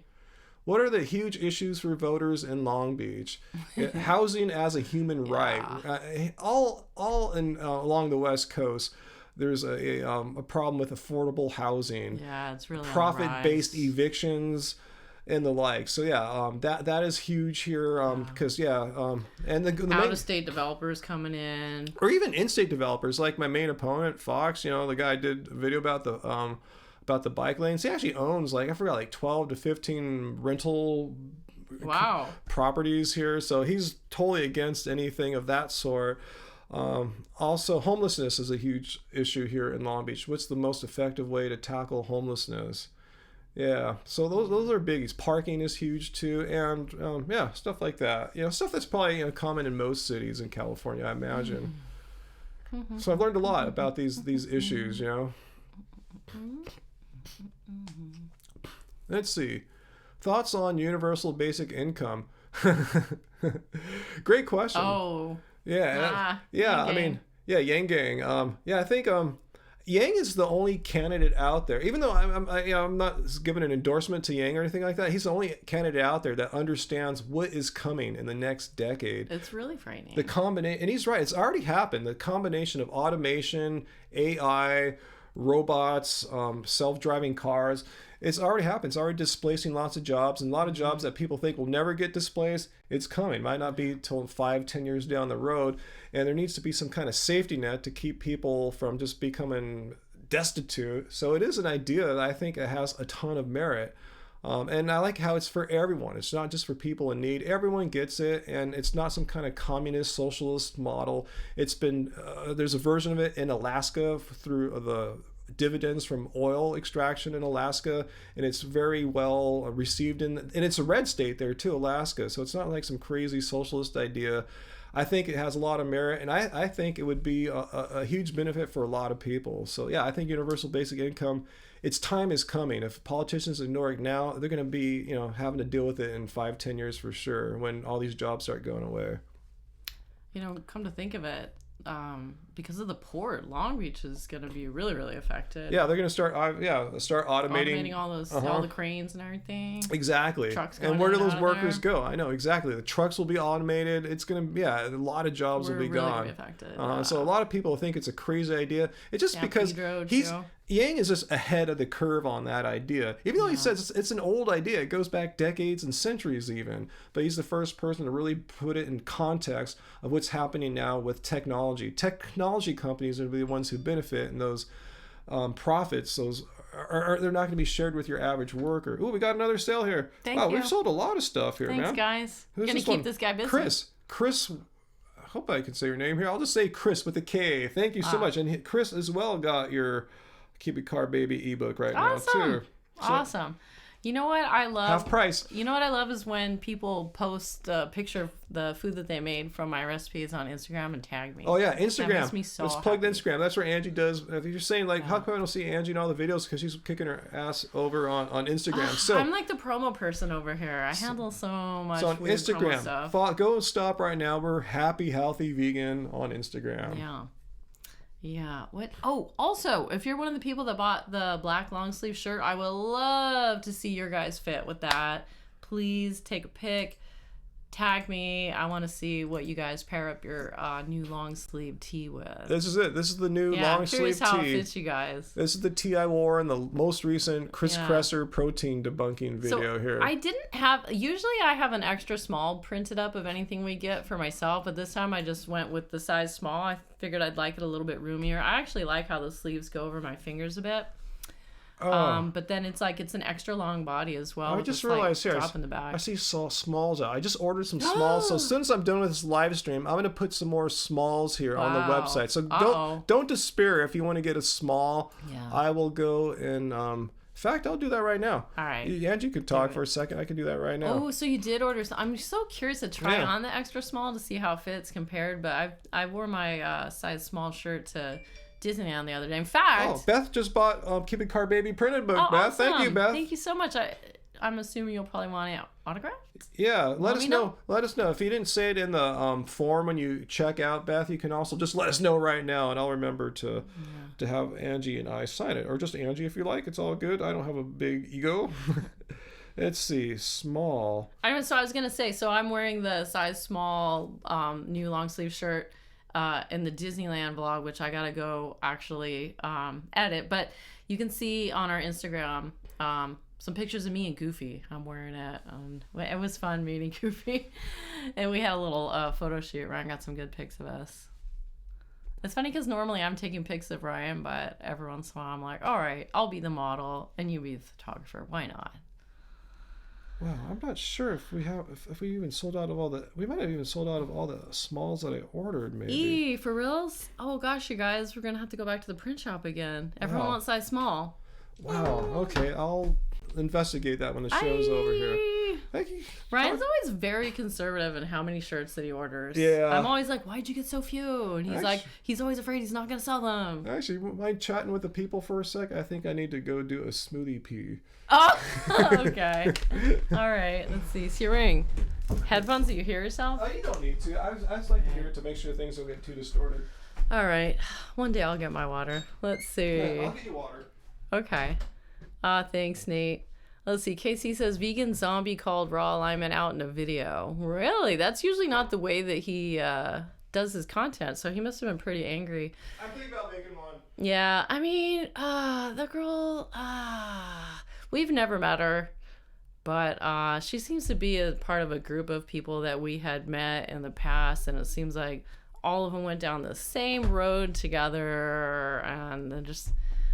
They followed a trend and then that trend didn't work out for them and now they're on this new trend and I just find it super distasteful and I don't understand how you go from saying that fruits and vegetables are the only thing you should eat to saying meat's the only thing you should eat. This is crazy. Yes, she's a kook, says Raven. Let's see. So what else is going on here? I don't really like to talk crap on people though. It doesn't make me feel good about myself to do it, but some people do really bug me, honestly. Let's see. Beth is talking about bike lanes. Bike lanes are important in our area. And THOW's tiny house on wheels and all our food banks are pretty much all plant-based now. That is wonderful news. That is so great. Yeah, I don't understand why anyone would be against bike lanes. Like, they really help a lot. As a cyclist myself, I feel so much safer on roads that have a bike lane versus ones that don't. And whenever I see people cruising their bike down one of the busy small streets here in Long Beach that's like adjacent to a bike lane street, I'm like, why don't they just go one block down where there's a bike lane? It's so much safer. Let's see. Rob Power says you need to have a small government to attack the homelessness. The bigger the government gets, the more homeless people there are. I don't know if that's true, but I definitely know that we need to think globally and act locally. Did Ryan mention that we recently went to a showing of a documentary that was like made by and about homeless population here. Well, people experiencing homelessness here in Long Beach. And we met a lot of people that are working out there towards solutions. So, and it turned out that one of the guys helping a longtime activist on a documentary that he's making knew us, had met us before, or had seen us speak at Veg Fest. So that was really cool. Yeah. So I said you never know when someone will recognize you. Yeah. So maybe, who knows? Maybe we'll get some content. I'm really disappointed, honestly, that Ryan hasn't been vlogging all of his experiences with running for office. I thought that would become like a part of the show, but it's really something he's doing like secretly behind the scenes. No, it's been hard. You only get glimpses of it here and there on like Instagram and Facebook. It's kind of hard when I go to these events to taking time out to vlog. Oh, someone just bought something. I know people are often asking us like, oh, are you going to vlog such and such? And it's like, oh boy, just doing the vegan event is like already takes a lot of energy and focus. It is hard to vlog at the same time. Ellen just bought a black t-shirt. Ellen. Oh, nice. I hope you got the size you wanted. Yeah, I'm assuming she didn't want small. We got them. I can't believe how the Sols all just sold out. I have to go back to Long Beach Graphics tomorrow. Oh no, they're closed tomorrow. Yeah. Vegan Ichigo doesn't have a question to answer, really. There's no question. Vegan Ichigo, hey, good to see you, man. If you have a question, that's more better than promote me. But yeah. Thanks for the super chat tip there. But yeah, feel free to ask questions. Promote me, my friend. Promote me. Okay, so OC Housewife does want her book signed. You're Laura and ordered a few minutes ago. Okay, All right, well, we better do it right after this so we let me don't. see if I can make a note here for Laura's order. Let me see if I have that kind of capability on my phone. I know I can do it on the laptop. Beth, I'm gonna have to look up this THOW's tiny house on wheels thing. You know, there was a guy. Was it last year or this year? He was making these tiny wooden houses and giving them to people, and you would see them as, you know, they on a lot of the overpasses on the major freeways, you'd see the little houses there.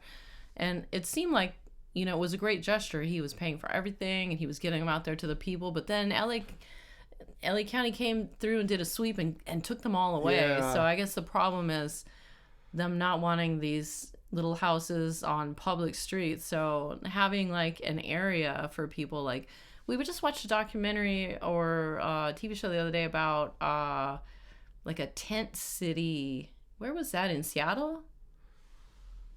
Huh, it's not updating for me here. Aw. Laura, since you're OC Housewife, I assume you're in Orange County, like California. If so, that'll help me remember too. Yeah, I can't get it to update on here. Just like spinning. You know how it is, guys. Computers, digital technology, it's not perfect yet. Ichigo, I mean, I hate to have to spell it out to you, but donations aren't about promoting. Yeah, I mean, it's usually because someone wants to discuss something, they want to make sure their comment doesn't get skipped over, or they just like something that Ryan said or is working on, or want to continue the conversation in a particular direction. Like, trying to make it about yourself it's a little weird. Yeah, if you want to ask a question, Ichigo, that's cool. That's really what the purpose of the super chat tip for, is to get a question like centered right in front of our faces here. So that's cool. Yeah, no worries, no hard feelings or nothing like that. Yeah, no, you're the only person that's actually ever done that before to come on specifically for a promotion. But yeah, we'll give a shout to Ichigo there. Yo, what's up? I mean, he has been following us for a number of years now, so. Yeah. All right, Kate, there is a super chat tip there. Okay. Let's see. Want us to check out Political Vigilante for an interview for my campaign. He's in Venice. Oh, man. Speaking of Venice, yesterday Atiz like randomly showed up at the Venice skate park and we did a performance, and I didn't know until an hour afterwards. I'm going to Google that name right now. Yeah, you don't want to forget that. Thanks for the tip, Kate. Yeah, I'm going to Google that right now. Let me just quickly open another tab here. Oops, not that. Okay. Bam, Political Vigilante.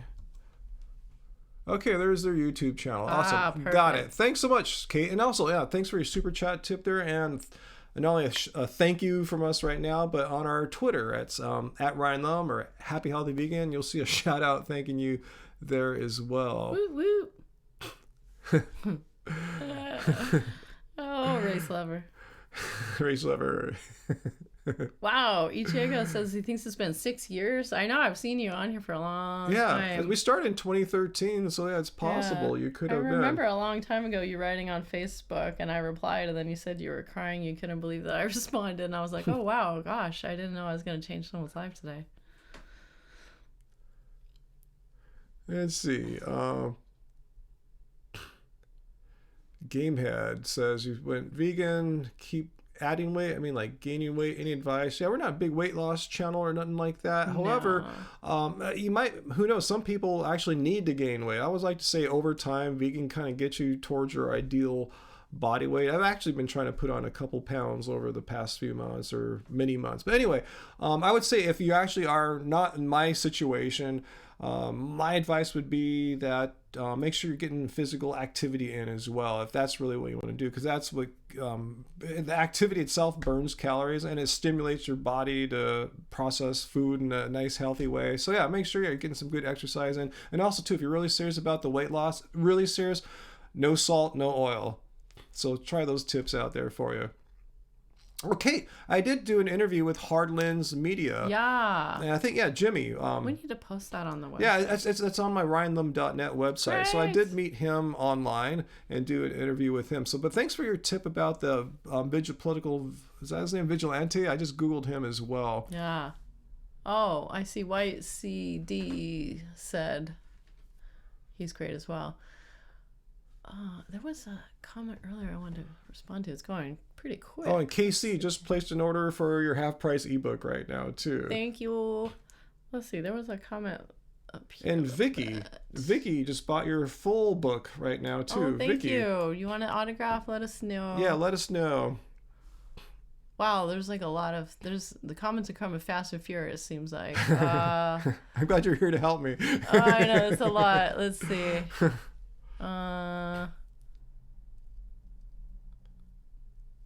Oh, here it was. Okay, OC Housewives. Air fryer. Yeah, super excited. I got an air fryer today. Have you used one? I have. I know we've shown air fryers on a couple of the vlogs, like the What We Eat in a Day vlogs. Yeah. Like, we haven't explored a lot of things in it, but there's definitely going to be a couple of things in the next cookbook. But, I mean, they're the kind of things that are so simple. It's like... The only reason they're in the cookbook is just to give people healthy ideas. Yeah. Like for, like say when you make, I'm going to have 2 vegan chili recipes in this book because I love all the variations on chili. But so Ryan will cook up some corn tortillas. He'll just cut them into chip shape, put them in there with no oil, no nothing, and just crisp them up. And then they're just delicious for eating the chili Instead with. of buying store-bought tortilla or corn chips, whatever, yeah. So good. And then another thing we started doing, this was actually a tip from our moderator, Tracy. Oh, yeah. You know how you can get the pre-made tubes of polenta? You just cut them up into little discs, I guess you'd call them, and cook those up in the air fryer with no additional oil. And then those are really good. Well, they're good with lots of foods, but anyway, so those are 2 of the things we ate kind of a lot this year. And they're like, and you've made like those pre-cut French fries. Yeah, the frozen fries at the market. They come in a big bag. I've tried to cut my own fries and put them in there. They're all uneven because they're all different thicks. But if you have a uniformly sliced fry from the store frozen, just put them in there like 15 minutes there. You got some nice crispy fries. Yeah, we got that tip from Viva La Riva. I'm wearing one of Viva La Riva's shirts under here. Well, it's white though. I don't know how.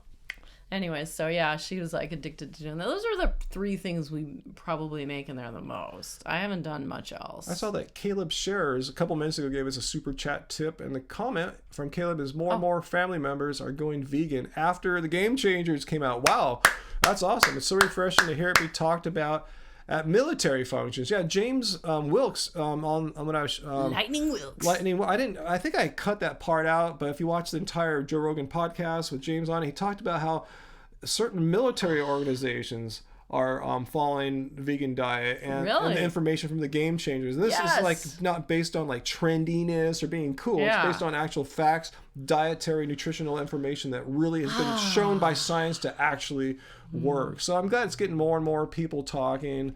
Yeah, that's the whole point about the Game Changer. It hits a whole nother big demographic out there that should be receptive to vegan diets, but due to a lot of societal misconceptions about it, they need to be dispelled. And James did a wonderful job. Yeah. Not only both on the movie and on the podcast. Yeah.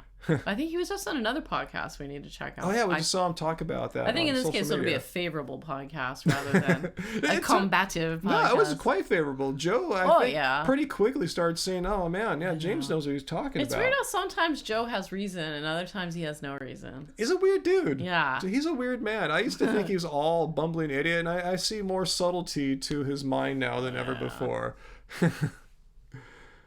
Let's see what else is going on here. Oh, wow. Arthur says his wife isn't vegan or even vegetarian, but she didn't mind watching Game Changers. You would think it might get her thinking a little bit. Yeah, and I'm sure, Arthur, if you showed your wife the Game Changers, you probably showed her some of the other ones like What the Health, Cowspiracy. I say throw all those different docos at them to see which one sticks the most. You know what I thought was really strong in Game Changers? When they show the vial of the blood with the thick cholesterol. blood, I was like, ooh, how can someone not be moved by that? Like, that was so... Yeah, it wasn't like a full-on scientific experiment. It was kind of a big anecdotal experiment more than anything, but it really showed what was going on with their blood, how it was thicker after the non-vegan burrito. Yeah. Let's see. Caitlin. Hi, Angie, Ryan, and Angie. I went vegan at the beginning of the month, but I've watched your channel for a while, and you've helped me to make the change. Thank you. I was just telling someone today, someone who kind of rudely wrote me on my political website, saying that I wasn't doing enough to help, because I'm running on this big pro climate change green thing, saying I haven't been doing enough. I haven't seen you at the such and such rally. I didn't see you at this group's meeting. I didn't see you fighting for this or that out on the street. I said, look, I'm transparent. My whole history of the past 6-7 years has been up on YouTube. It's really clear what I've been doing the whole time, getting people to re-examine the relationship with food and acknowledge that the number one source of greenhouse gas is animal agriculture. It ranges from 18% to 51% depending on how it's measured. What I'm saying is every day someone writes us or makes a comment like this here from Caitlin and says that we had some part in them going vegan. And every day that you go vegan, you're saving not only an animal's life, you're saving 20 pounds of greenhouse gas emissions. It's crazy. I forgot how many square feet of forest, many gallons of water. So what have I been doing to fight climate change? I've been working every day here on social media, on YouTube, full time to get people to realize the healthful benefits and the planetary benefits of plant-based diets. So I might not be out on the street, but I am working every day towards this goal. But I realize if I run for political office, I can have more action on the street, more effect on the street is what I'm trying to say. The way I see it is you're using your particular skill set the best way you know how. And like, it's true. Maybe we could have been more active in a community, in a small community. Like there was barely anybody at the meeting we went to the other day. The homeless meeting? Yeah. But a dozen people, You know, but when we talk here on YouTube, like the size of the audience, it's limitless. It's as many people as locate the video, and it's shareable, and it's not just what you said in that moment in that place. It can be spread, and it can be heard for years, decades. And so what have you been doing to help fight climate change in Long Beach? I didn't say this in the reply, but there's no such thing as climate change in Long Beach. Climate change is a global problem, and I have a global platform here on YouTube. So the more people that understand that plant-based diets are only good for the animals, they're good. That's the best thing the United Nations said we can do to help fight climate change. And it's something you can do right now. You don't need to wait for governments to sign treaties or anything like that. So this is it's just kind of a moot point. It kind of reminds me of the vegan activists saying, hey, I don't like the way you're doing vegan activism. You need to be in front of the slaughterhouses every day. It's like, no, that's your niche. My niche is this. Do you want Dr. Garth Davis to stop and Dr. Greger to stop being doctors and just go out in the streets? No, they have a skill and a niche that they kick ass in, and this is more my kind of ass kicking niche too. And let's be honest, all vegans are not the same. We don't all have the same personalities. Yes. We don't all have the same drives, same educational backgrounds. We need to work together. We all need to work together really hard instead of like complaining like you're not as cool as I am kind of thing. Well, we don't even necessarily need to work together in concert, but as we all work individually and collectively, the power, the force of that is enormous. So it's kind of the same thing. Kind of getting picked on by, you didn't do this as a climate change activist. Like, well, look what I've done. I didn't even ask, did you even go vegan? Because that's the number one thing the United Nations said to do. I could have turned it around like that, but I'm not that kind of person. Heartily Tin Man Adonis. Hey, what's up, man? Good to see you. But what was it like? Yeah, it was funny. From the post you had, your response was that. I had a different response. Oh, my response was this. So this gal, I already forgot her name, I'm so sorry, but you said that you just went vegan a month ago, but you'd been watching the show for some time. Oh, yeah, I had an idea. Yeah, continue that thought. Yeah. So that's why we're always cool to people that come onto our channel that are not vegan, as long as they're not like jerks, dicks, guns a-blazing. But like, if when people say that they're a vegetarian or they're a reducitarian or da-da-da-da, we don't make fun of them. No. Or shame them. Yeah. I mean, not on purpose anyways. I mean, I guess you can always accidentally say something on a live stream that offends misinterpreted. But I didn't go vegan overnight. I just look at myself in their shoes for me many years back. And I understand what it's like. I was vegetarian for decades. I know. Yeah.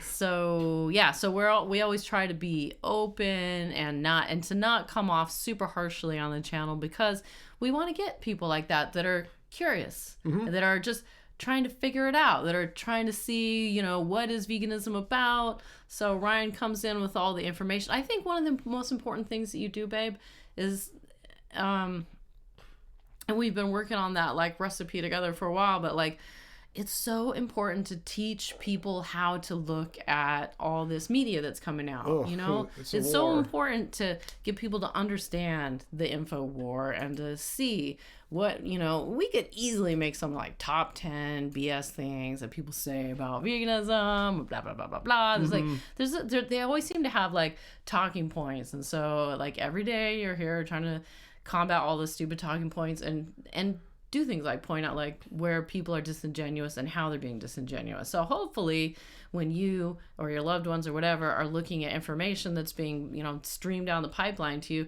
you'll be thinking in the back of your mind like, should I just believe this or should I question it? Yeah, bottom line though, I think is that we should, like I said, I was talking about earlier, we should all be nice to non-vegans. There's a stereotype that we're these mean, judgmental people. Like I said, some are. Some of the meanest people and most judgmental people I've met are vegans. But that's a small fraction of a percent there. But we don't want to perpetuate that stereotype.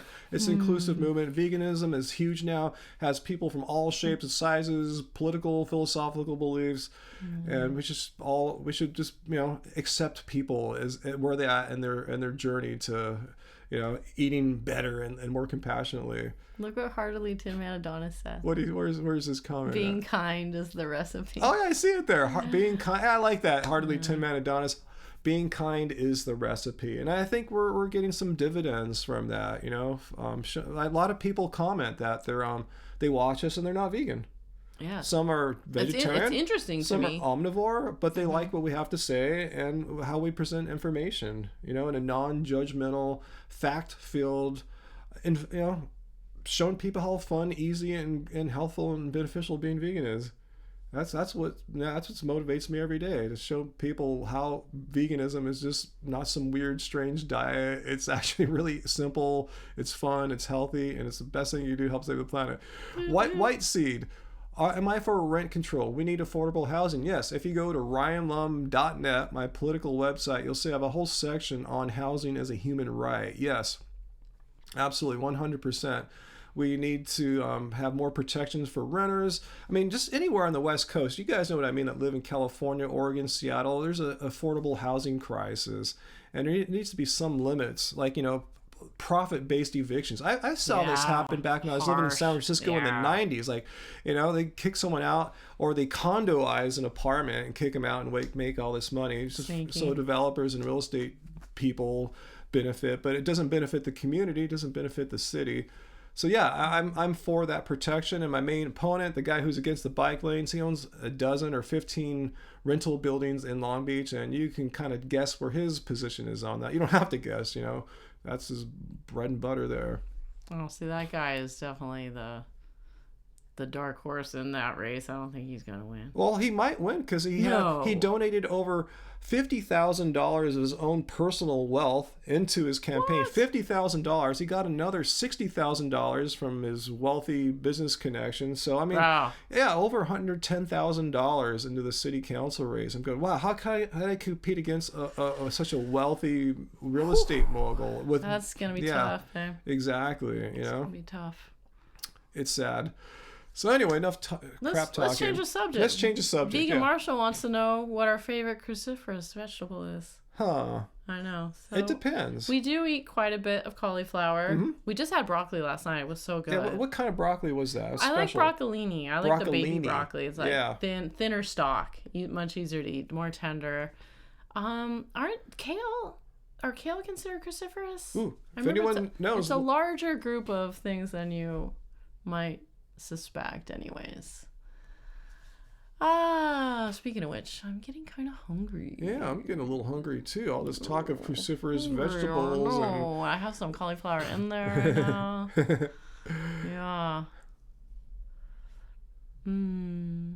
Ryan, is your party like a vegan politics party?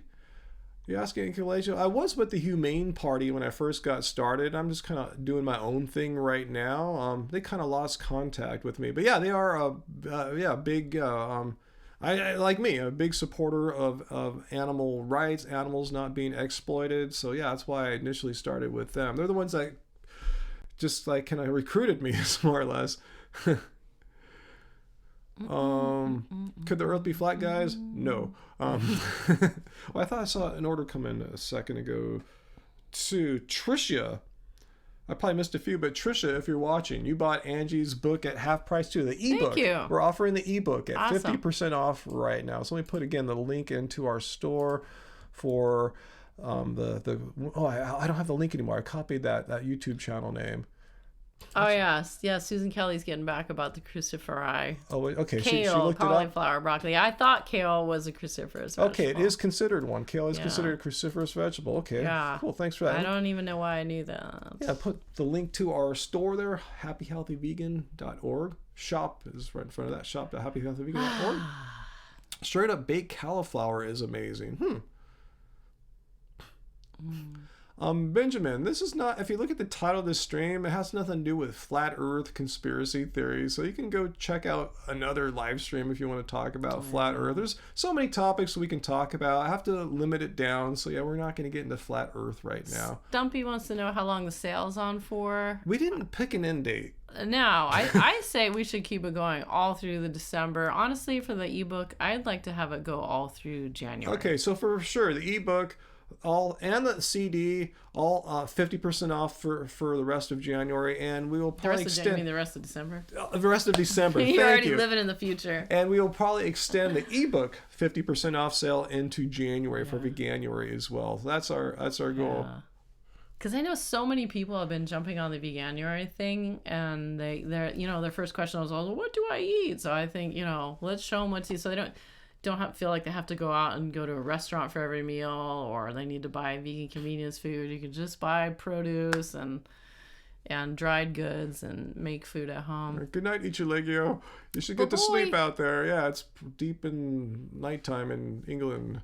Oh, someone's talking about peanut butter. What about peanut butter? What do I think of peanut butter? I love to have it with banana. I actually been not sponsored. What's that jar of peanut powder I get? PB2. PB2. That's what I've been using. It's basically with a lot of the fat removed from it. So it's just like, it's for each gram of peanut butter, instead of getting 4 grams like Chris Kresser's peanut butter, not Chris Kresser's, but James Wilkes peanut butter. Oh, what? Instead of 4 grams, mine has 5 grams because there's less fat. It's more like lean. It's lean peanut butter. It's not all fat's gone, but it just has less fat than normal peanut butter. So I've been using the PB2 as my peanut butter of choice lately. Wait a minute, Smoking Bat from Veganics? Oh, whoa. And this is another Smoking Bat. Yeah, I think that's his name. Oh my god. Is that you guys? A jar of crack. Oh man. Wait, I saw Susan Kelly brought up some more cruciferi. Okay, so cabbage, bok choy, watercress, collards, and radishes. We also do eat a lot of cabbage. We haven't been having as much bok choy, and watercress is a little hard to come by. Yeah. Yeah. I see a few other fans of PB2 there, and yeah, produce not pills, lean cut peanut butter. Lean cut. That's kind of what it is. Yeah. It's got a little more protein because the fat's been taken out. Not all fat, but some of it. Yeah. Oh, that's so funny. Well, a lot of people do like PB2. That's so funny. PB is a jar of crack. Oh man, that's so funny. Well, I didn't even see what Smoking Bat said. Veganuary is now 2 months. Yeah, we're kind of treating it like that, sort of. Yeah. I mean, because you got to get prepared for it. Yeah. Right? And these people need to get the information now so that they can, execute properly come January 1st. Yeah. What blood test should a vegan do? Just get whatever, as much as you can. Usually on a standard blood test, they don't have B12 and vitamin D or testosterone for that matter. So I would just ask your doctor or health club provider. And sometimes iron's not included too. So say, hey, I'm a vegan. And that should, if your doctor's like a normal ding, doctor, ding, ding. oh my God, you're going to be deficient in iron, B12, D. So just say, I'm really concerned about my vitamin B12, D, testosterone, and iron since I'm vegan. So can you add those onto the test? Like, oh my God, yes, right away. So that's what I would recommend. Wait, we're still talking about cruciferous vegetables. Where'd it go? Vegan Marshall, who brought it up in the first place. Swiss chard, which I'm growing in our yard. I have a lot of Swiss chard out there. I gotta go harvest some. And we grow food, bro. I'm just not talking to you. I'm just talking about that person that was giving us crap on Thanksgiving for not growing enough food. Don't even bring that into our Ray energy field. Slaver came up with the t-shirt I did. Do you even grow Garden Bro. Do you even garden bro? That's it. Yeah. Do you even garden bro? Whoa, someone wants to know if we know any narcissists. Oh, that's Kay. Kay Yoinks. likes to ask all the crazy. Hey, good to see you, Kay. I think that was your first question I've seen tonight. Of course we know narcissists. Yeah, Everyone knows a narcissist. Or Like, two. Is it 1 in 10 people? Around 1 in 10 people is a narcissist of some kind. You Yeah. have to deal with them. Mm-hmm. All right. Produce Not Pills loves kale. Which kind? Kale? There's so many kinds of kale. What's your favorite kale? Yeah, huh? Yeah, we like both of the main I like kinds. Tuscan kale best. Yeah. But the curly kale, which I wish I had some kale chips right now. I like the curly kale for chips. We also get some kale at Farmer's Market. I want to say it's called like Russian kale. It's got like these really curly tendrils that are kind of purple. Yeah, there's a lot of kales. Oh, White Seed has another political Oh, wow. question. He says he or she respects and enjoys the political talk. Some would be afraid to branch out into that area. I guess I jumped into that, huh? I know. Someone bit my head off on Facebook. I Yeah. was not even being that political. All you did was show a meme of Greta Thunberg, huh? And someone thought it was like an assault on all their ideology. Anyway, Yeah. so would I ever consider starting a political/news channel? I mean, yeah, the idea had crossed my mind just for a second or two one time, but it didn't go any further than that. I really think I can make the most benefit to the goals I have, which are to help save our planet from climate catastrophe by continuing spreading the vegan message. I've noticed when I tell you, when I've gone out and talked to local people in the Democratic Party in Long Beach and just tried to spread and people who are really receptive to the climate change issue, not that receptive to the whole point about how the United Nations says going vegan or vegetarian, Really? but going vegan is the best thing that we can do to help prevent our global temperatures from raising over 2 degrees Celsius by 2050. I mean, because it has all big. It's just if we go vegan, it's just not only that. It's just all the things that change as far as land use, all the greenhouse gas emissions, the whole pie, so to speak. It's hard to spread that message politically. Why I've do they fight you noticed on that? they're not just not fighting, just not receptive Oh, to like it. they just can't hear it. Yeah, it's like, how come you're not at the rally to save this or that? Like, no, are you listening? Go vegan. Its number one source of greenhouse gas emissions is animal agriculture. 18 to 51% of greenhouse gas emissions are from animal agriculture, depending on how you measure it. I mean, that is huge. And to completely ignore that and just focus on something else that's like way below that, It seems misses crazy. the point. Yeah, I mean, so It makes me think of that Paris. So that's Climate probably change. why I'm not going to start a political channel, because I think I can make more of an effect as an individual by focusing on plant-based vegan diet themes. But maybe I will. Who knows? Never say never. You know, a year ago today, I didn't think I'd be running for any political office. I know, so it's crazy. you It know- all started on Christmas last year, and Smoke and Batcave had part to do with that, inviting the Yeah, Humane Party person. yeah. So you just don't know. Kay's trying to ask a couple more questions. Kay wanted to know if they should cut off a narcissistic family member. Honestly, you should go on Instagram, follow Don't Gaslight Me, bruh. They talk about that How to all deal with it? the time. Oh my gosh. Oh God! And Produce Not Pills asks another funny question, like Yeah? Kay does. How do you cure malnourished or deficient vegan eyebrows? Because remember that that was what was said about me, that I've been losing my eyebrows as a vegan, and I had to find a photo from 1990. Actually, she picked that photo, and I found the high resolution, not blurry version. You did not find it. You I found it. Okay. We scanned it, and my eyebrows are the same. It's just complete. It's that's almost being racist stupid. because I have these Asian eyebrows. Yeah, they're called broom. broom-shaped brows. So it was Yeah. kind of I saw it as a racist attack. Even though I didn't say that in the video, I didn't want to pull that Well. card. It's true. Yeah. Let's see. Wow, ex Anthony went vegan 10 months ago. Dropped your cholesterol by approximately 80 points. That's what we're talking about. Wow, 220 to 142nd. Well, congrats. Your total cholesterol, I assume that's what you're talking about there, is lower than mine even. I think mine's just genetically higher. Mine's like, what was it last time on my blood test? 177, I want to say. But yeah, great job. I've never had, even when I was like eating like almost like raw back in 2012 when I got my blood tested there, never ate any processed food of any kind, no coconut oil. And even then my blood, my total cholesterol was a little bit above 150. I think it was 160 or something. Well, it's 166. That was the lowest I ever got it. So anyway, congrats. It sucks though that haters don't understand genetic variability. and whatever. Or maybe they do and they just don't want to admit they know. Yeah. Even some vegans will like give me crap. It's like, no, it's just a range in this genetic variability on these. Yeah. Oh, how do you pronounce your name?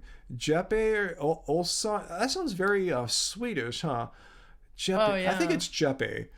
The silent J is more Spanish sound. Yeah. So Jeppe, let's give Jeppe Olson an early birthday shout out. Happy birthday, Jeppe! Woo-hoo! And let us know where you're from. Let us know if you're from Sweden, which is my guess. Peter Chan. Danish. Oh yeah, neighbors. Yeah, for sure. Scandinavian. Peter Chan is proud of them Asian eyebrows too, guys. Yeah. Thin Asian brows. Watch my video. They just get more wispy on them. They're thick here and then they get wispier on the end. Thick in the middle, wispy on the end. See, his vegan diet made his eyebrows fall out and his hair is all falling out. And I'm telling you, I'm asking you to cut my hair like all the time. I know. It grows so we've cut it fast. several times. Yeah, your hair. I mean, you kind of have bedhead right now, if I'm being honest. I do. Probably from the headphones. Yeah, the headphones don't really help the hair out that much. Dude, if you Kay's going too hard on this Nikocado thing. Like, I haven't seen any Nikocado content in years, and I'm pretty much good on that. For all I know, Nikocado is in the circus right now and traveling the world. I have no idea. No idea what Nikocado does. All I know is he kind of lost it, became an anti-vegan, and I responded to one of the first. I responded to his, and he's one of those people from that Woodstock raw kind of scene too. It's like, nothing good seems to come out of that. So that's our thoughts. We don't have thoughts. I don't think about that person anymore.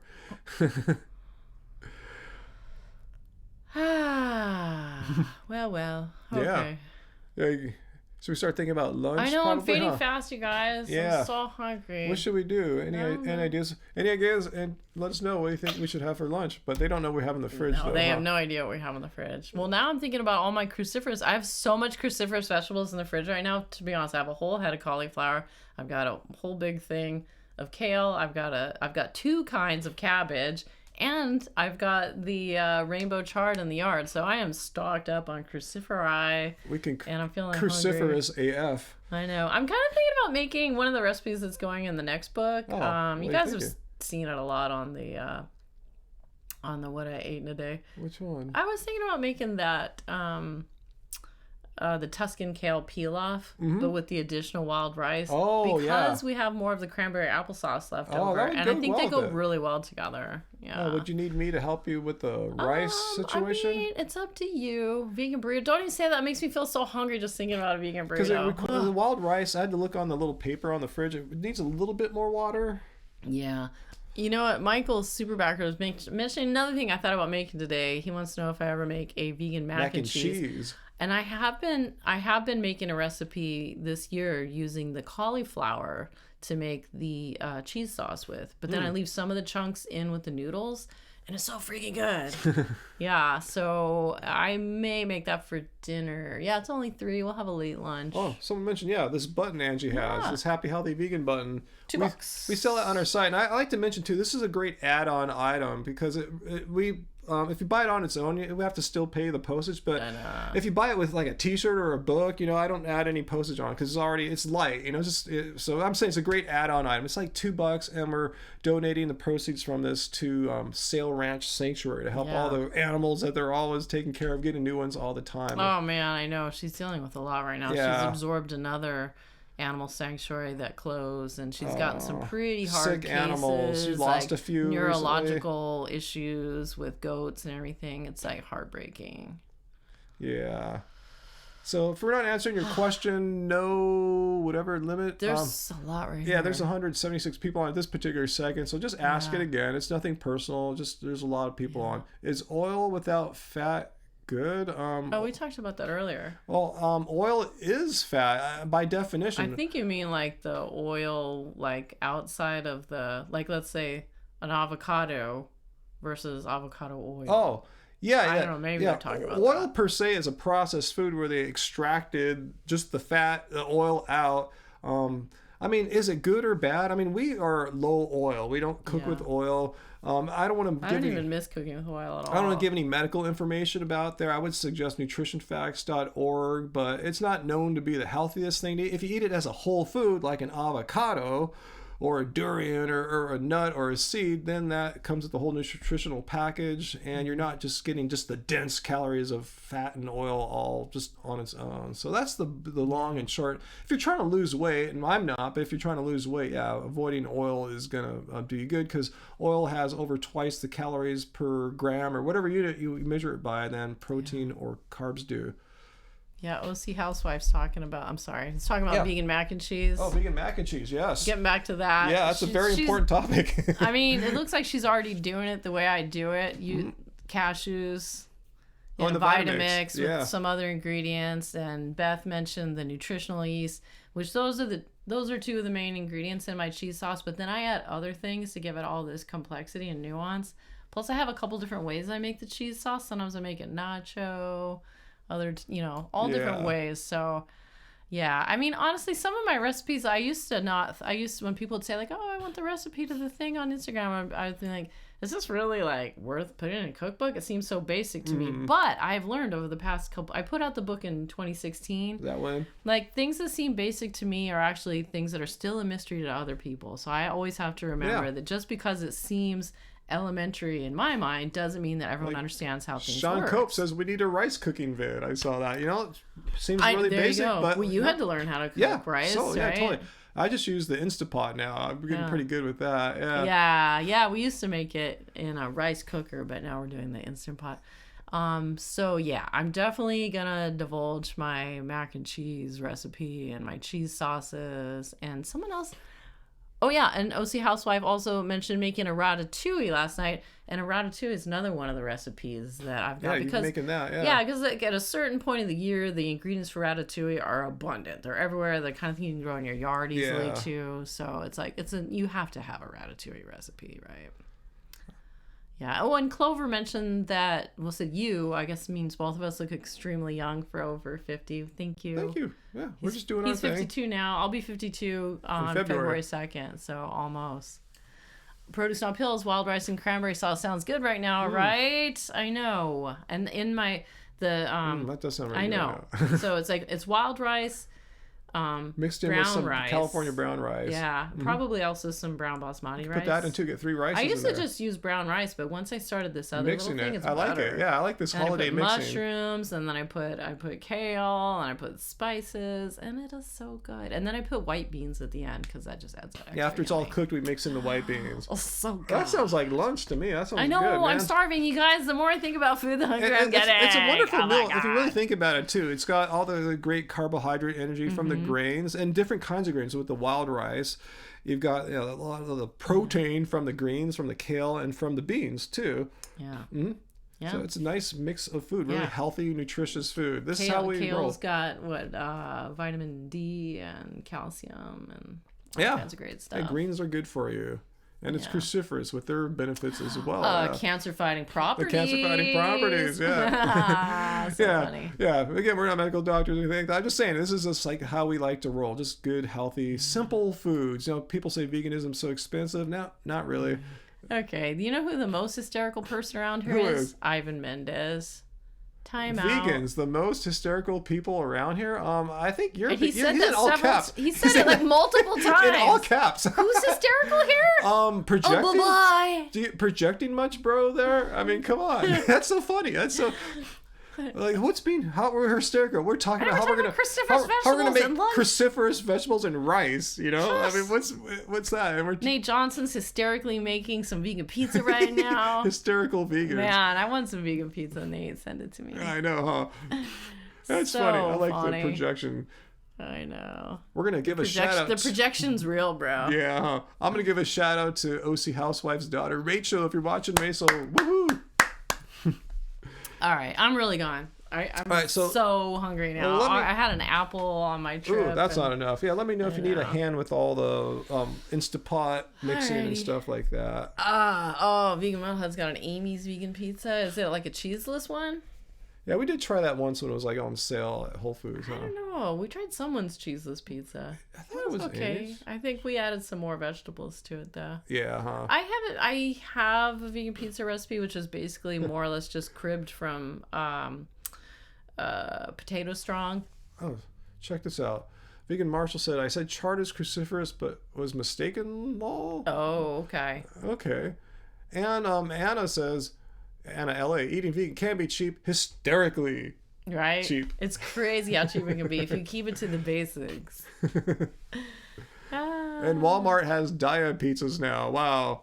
Things have sure changed. What? Or Wow. Dea. That's the pronunciation. Dea, yeah. Dea. We learned that when we finally met. Have a good day. Have a good day. That's how we learned at the expo. All right, you guys. Well, it's been awesome. I said I was just going to come home and work, but oh well. It worked. This is working, man. This is a fun work. So It's a fun work. It is a fun work. Yeah, and we'll ship out all your stuff probably Monday. Yeah, I'll get that Monday? stuff sent out ASAP. Yeah. Woo. Yeah, not today. The mail has already been dealt with. Yeah. But the grant, eating fruits and veggies in season is very affordable. We're big proponents of that too. Yep, man, being vegan, win. Yeah. The healthiest food also happens to be the cheapest. You got that right, produce not pills. Ah, yes. So yeah, let me know if you need any help with that. Mixing of the rice and the Instapot and everything. Oh, you know what? I remember there was a comment like a while ago. Hopefully you're still on. I already forgot who asked it. But someone wanted to know if we had someone wanted to know if we had another like vegan treats trying video coming out soon. And I was like, their dream's about to become a reality. Yeah, Angie's I gotta bounce it right now. Just finishing the editing of our first time since like May or June. Yeah. A vegan cut snack box. So we tried a bunch of vegan cut snacks out there. It was delicious. It was fun. Yeah. Yeah. So we filmed it on the couch right behind us here too. So we have this chill out area now where we can like properly open boxes and like spread all the stuff out and try it. Check that out. We'll put out either tomorrow, Sunday, or Monday. So yeah, we'll be out. So check that out. All right. Make Angie stay. Use my toxic masculinity. That's crazy. That's cool. Yeah, I was saying earlier. If you're comfortable in your masculinity, you don't need to project toxic masculinity. You don't need to prove, yes, I'm a man. I'm gonna show you I'm a man all the time. It's like no. If you need to do that, there's some kind of insecurity that you're covering. I'm perfectly secure with who I am and honestly, what I am. I don't even care if people are men or women. It makes no difference to me. Yeah, the thing is, it's about personality. I know I'm a man, but I don't need to like remind myself 24/7. I know that. I've been male the whole time I've been alive. How can you forget that kind of stuff? Does it even matter though?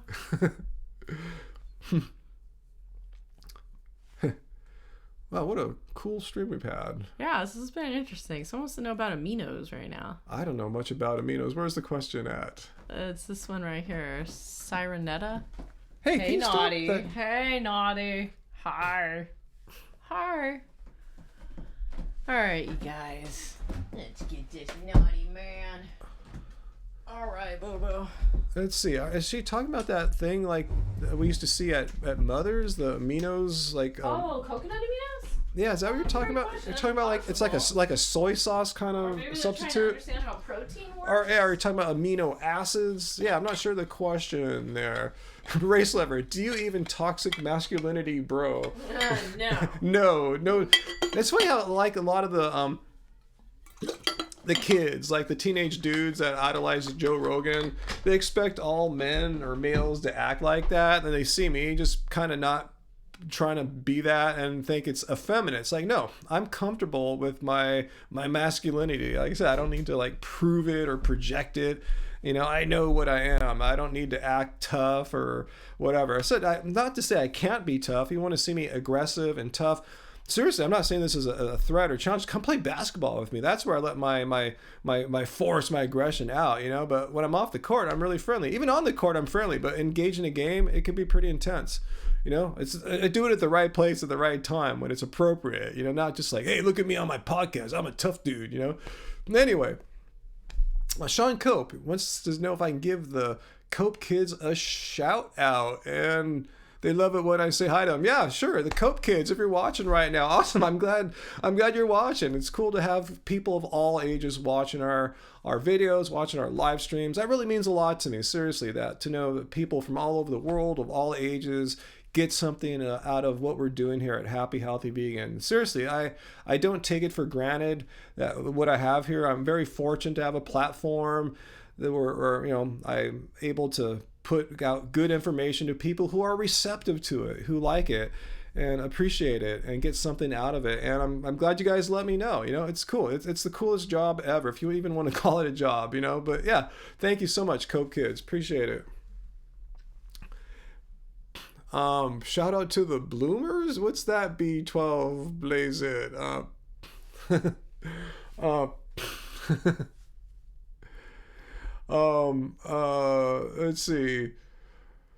Back away from your tomatoes, race lover. Why am I getting you're taking your toxic masculinity in the garden? That's where you take it out at. You go in your garden and get all aggro in the dirt. That's the way to do it. Yeah. Let's see. We have some more Copes here. Sean Cope, Seth Cope's son. Okay, whatever. It's all cool. Anyway, so anyone, let's see. Let me take another question. Let me actually get a little more water. I tell you, I have to make a point to just like stop every bit or so, like 10 odd minutes, and just get a nice, good serving of water here. Oh, good question about my shirt here. No, you will not find this shirt on Amazon. It's from a local vegan food maker from Compton. They're called Compton Vegan. See, Easy E here. Yeah, Compton Vegan. If you live in the SoCal area, you've probably seen them at some of the many vegan pop-ups and events around here. And yeah, they literally are from the hood, from Compton. And I love what they're doing, just making traditional like recipes from the area from South LA and veganizing them. You know, it's awesome and it's really tasty. So yeah, big shout out to Compton Vegan. Cool. Let's see. Sweet Potato Sister wants to know if everything's on sale on our website right now. For right now, just Angie's ebook Keep It Carb Baby is 50% off, and let's see, and Life Goes On, our CD, is 50% off. But let me do something right now, guys. Let me just do something crazy. Let me see if I can make a discount code happen right now. Let me try it out here. Discounts. Let's see. Aha, I think I have a discount that you can use right now. Let me check it out. All right. Let me type this in here. I have a coupon code that you can use. Happy Vegan. And that's good for what's it good for? Let me put it up here. 10% off all the classic teas. Let me show you what I mean by the classic teas here. Okay, the classic teas. Oops, sorry guys. Are like, we have the brand new long sleeve shirt, which we can't put on sale. It's actually a lot more to make, but the classic tees are everything else, like the short sleeve black shirt, the purple tank, the tie-dye. So you can get 10% off of those using Happy Vegan. So check that code out. It's good. God, how long is it good for? Let me make sure it's good. It's active. It looks like it's good for December. So yeah, 10% off any of the teas. The CD, our CD, Life Goes On, 50% off. And the ebook for Keep It Carb Baby is also 50% off. So thanks for asking. Yeah, use Happy Vegan if you want to get a t-shirt on a discount there. It's like a flash sale, I guess. I haven't been really promoting that. So good thing you asked there. All right, let me get back to me here rather than show off our stuff here. There's me. All right, cool. Vegan Metalhead. Cool, you got your copy of Keep It Carb Baby. Awesome. So hopefully that helps you out there, Sweet Potato Sister. Man, I can't wait for Angie to get that lunch going. I'm starting to really feel it now too. It is a 3:38 here in California. Cool, Ash. If you just ordered your long sleeve black shirt, I just sent a bunch out yesterday. I put some out here in our mailbox, and I drove a few more down to the post office. So I think I'm caught up from people I've ordered in the past like a week or so. Unless you ordered just like yesterday or the day before maybe, but I think I'm all caught up. Anyway, I'm trying to be really prompt. I know Christmas is coming up, and I want to make sure you guys get your stuff in time. So I'm really, conscious of not letting orders sit too long. So yeah, I stay on top of it. Cool, Sweet Potato Sister. Yeah, use that code Happy Vegan, 10% off the tie-dye shirt, the short sleeve black shirt. with the white Happy Healthy Vegan, and what's the other one? And the purple Ladies Tank. Let's see. All right, cool. Right, what else you guys asking here? Let's see. Protest Not Pills wants to know, do we only have the long sleeves in black? Yeah, it's the only shirt that it's actually our first proper long sleeve that we've carried. We've had some 3/4 sleeve length, but this is our first one. It's that black shirt, the black one with the white text here. Let me pull that up here again one more time. And we're actually starting to run a little low on these. It looks like we sold out of the smalls, so we have the other sizes left. So yeah, this is our first and only long sleeve shirt, and it's about time. I can't believe we waited so long to do a full long sleeve shirt, because it's winter time. It gets cold even in California. Angie was wearing that when we went to Disneyland the other day. All right, OC Housewife, thanks for joining. Yeah, we won't be on too much. I won't be on too much longer. I'm gonna go help Angie out in a bit here. But yeah, thanks for watching here. Amy, E-I-M-E, how do you stop craving meat? Well, actually, once you stop eating meat, your gut stops producing the bacteria, your microbiome stops producing the bacteria that processes or digests meat. So yeah, once you've gone plant-based or vegan for about 3-4 weeks, you have no more craving for meat, so it's not like veganism is a diet of abstaining from things that you really want to do. So you're on this like restrictive diet where you're kind of just forcing yourself to eat plants, but you really want to eat meat. No, it's nothing to be further from the truth. In fact, yeah, meat is just disgusting. It's like, for me, it's not even a food. It's like looking at a rock or something like that. It's just not food. It's not something I look at and I wish I could have that thing. So it's not even an issue once you've gone without meat for a few weeks, for at least a month for sure. Hey Seth Cope, the Copes are still here. Are you guys having fun with me? Or are you guys being serious? I can't tell if you're trolling me or not, the Cope family. You love that purple shirt and 3/4 sleeve, says Stumpy. That's a ladies' tank. So yeah, I don't even know if they make that in any other way other than the tank. Yeah, Anna LA, meat doesn't even look like food anymore. Like I said, there might as well be a rock or a paper towel. It's not even a food option at all. Once you don't eat meat for a while, especially once you understand all the cruelty, all the murder that goes into producing meat. If you're vegan, like I said, vegan, yeah, it is a diet and a sort. It's a way to save the planet. It's a way to make yourself healthier. But at its core, it's a moral stance that animals are not to be exploited for food, for clothing, or any other purpose, because it's unnecessary. You don't need animals to eat. You don't need animals for clothing. So yeah, once you understand the cruelty inherent in producing that meat that you're talking about there, yeah, you don't want it. Don't want any part of that. Yeah, it's us in the photos if you're asking about that. From the t-shirt photos there. The Fujiwara, I think I remember your name before. Are you fellow Asian there? What are the ways to know if you're doing a vegan or plant-based life right? Depends what you mean by right. And the most important thing is that you're healthy. I mean, you can have the most strong convictions about animal rights, not causing harm. Yet, if you're not eating properly, if you're doing some kind of strange vegan diet or a junk food diet or just some kind of fringe vegan diet, you might fall off because you're not getting the proper nutrients you need. So that's why I recommend a balanced, sensible, whole food, plant-based diet. Pretty much like in the World Health Organization, the American Dietetics Association recommends a whole food, plant-based diet. We're talking about stuff, you don't have to buy our book to find this. It's all over the internet, but yeah, whole food, plant-based stuff, like the stuff we talk about, and Keep It Carb Baby, which is the ebook, not this. The ebook is 50% off right now, guys, 50% for December, but whole food plants.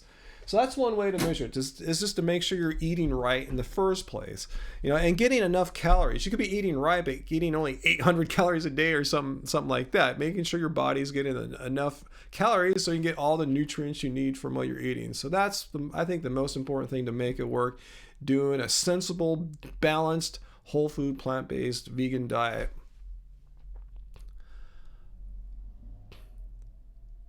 Yeah, Beth, you raise a good point. Being a person in the first world here, there's no reason you can't be plant-based. As long as you can find a grocery store or supermarket, you know, you can easily find and afford a plant-based diet. That, and what I just said there covers about like 95% of people living in North America. You have access to food. So wherever you're buying meat, you can also buy rice, beans, potatoes, legumes, greens, fruit, veggies. You can get all that stuff at a market.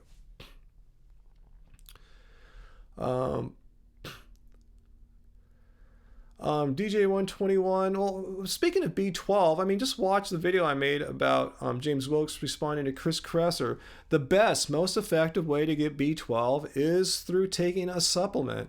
All people over the age of 50, and I qualify for that, it's recommended that we take a supplement, whether you're vegan or omnivore or whatever. And in fact, most people, regardless of age, who are not vegans, who are eating animals, are getting their B12 through supplements anyway, supplements that are fed to farm animals. So why bother going through that whole process, needlessly supplementing animals so they can later be killed so you can eat their flesh, which has the B12, which they only got through supplements? Just take a supplement yourself. And in fact, get your blood tested. You might not even need to take a supplement. If you already have strong B12 levels, you're good. I didn't take B12 supplements for years after going vegan. I think I was vegan for about maybe 5 years before I even bothered to take a B12 supplement. And even then, I was high. My B12 was like 450, 500, something like that. But I figured, why not just take a supplement? I can set a good example for everyone, show people how easy and cheap it is. And once I did that, my B12 levels doubled. They're sky high now. So yeah, what I'm trying to say is, if you're eating meat, you're probably already taking a B12 supplement in the form of the supplement the animals that you're eating were given.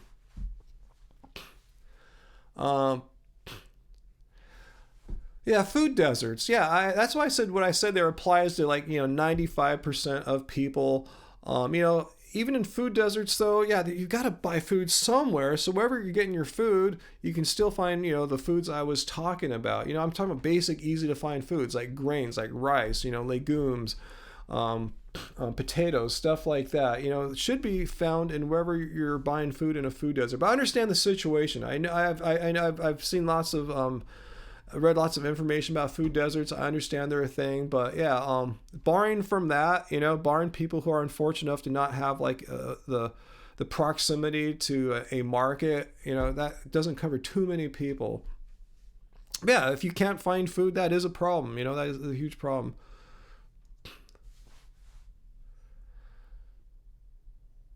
Yeah, thanks, Racer, for pointing out my B12 levels are already high. They were not deficient. I forgot, like 450, something like that, before I ever took a B12 supplement. That's far from deficient by any standard. Some scales you have to be below 200. Other countries I've seen maybe 300 or 400. Still, by any standard, my B12 levels were not deficient. And I just took a B12 supplement level because why? I mean, I took a B12 supplement because why not? They're not toxic. They're relatively inexpensive. Why not take one? Why not? Like, what have I got to lose? What has anyone got to lose by taking a B12 supplement?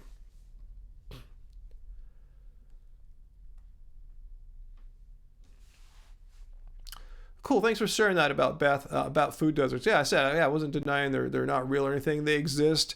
Yeah. And yeah, you're right. Yeah, a lot of times in food desert areas, you have access to plant-based foods, but not fresh ones, fresh fruits and vegetables. And that's something I've been watching some documentaries about too. Documentaries about getting fresh food into food desert areas. And I'm glad people are working towards that. So I'm saying as more and more time goes on, you're going to find it really hard to find an excuse not to be able to find plants to eat.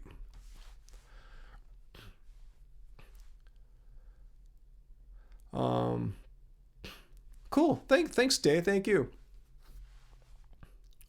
Cool, Beth. Awesome. Great way to support their community supported agriculture to low income. To low income people. Thank you. Great work there. Yeah. It's the holidays too, guys. So if we can all find a way to make a donation, a contribution, not to me, I'm not asking for myself, but to an organization like what Beth is doing there. community which she's got going on there, or like Sail Ranch Sanctuary or any farm sanctuary type organization, or a group that helps feed homeless people, if hopefully one that you find that feeds them plant-based foods, anything you can to help people. This is a good time of the year. You know, it's a rough time for many people, so anything we can do to make life better for people right now, awesome. Cool, Dave. Thanks for joining in here. Okay, Susan says Food Forward in LA gets produce over production out to low income communities. Okay, cool. Thanks for sharing that. Awesome. Let's see. Yoga Kennedy, my favorite vegan restaurant, either food festival or actual restaurant. Yes, I will share it with you. I want to make sure I got their name spelled right. So let me just go to my web browser here, and so I can get it to you. All right, because I totally misspelled. I'm using Google to help me out here. Yes, I think I found it here. Yes. Just Google this. Here's my favorite place to go eat vegan food now. It's called Vien Loy, and I go to the one in Cerritos.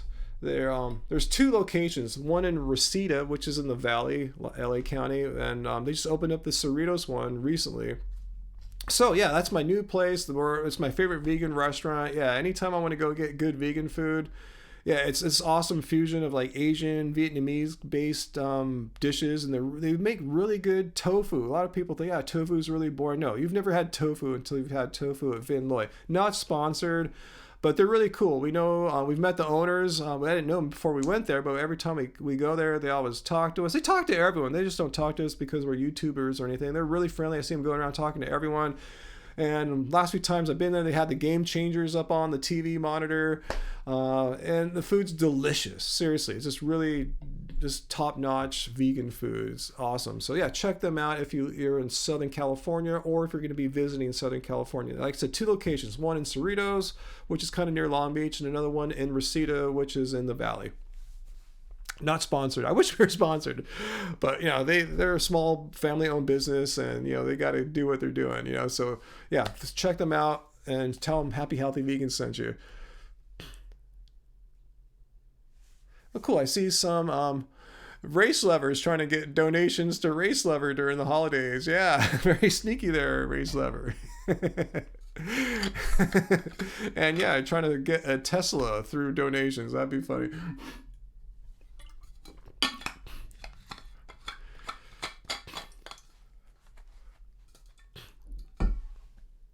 Oh, there's a good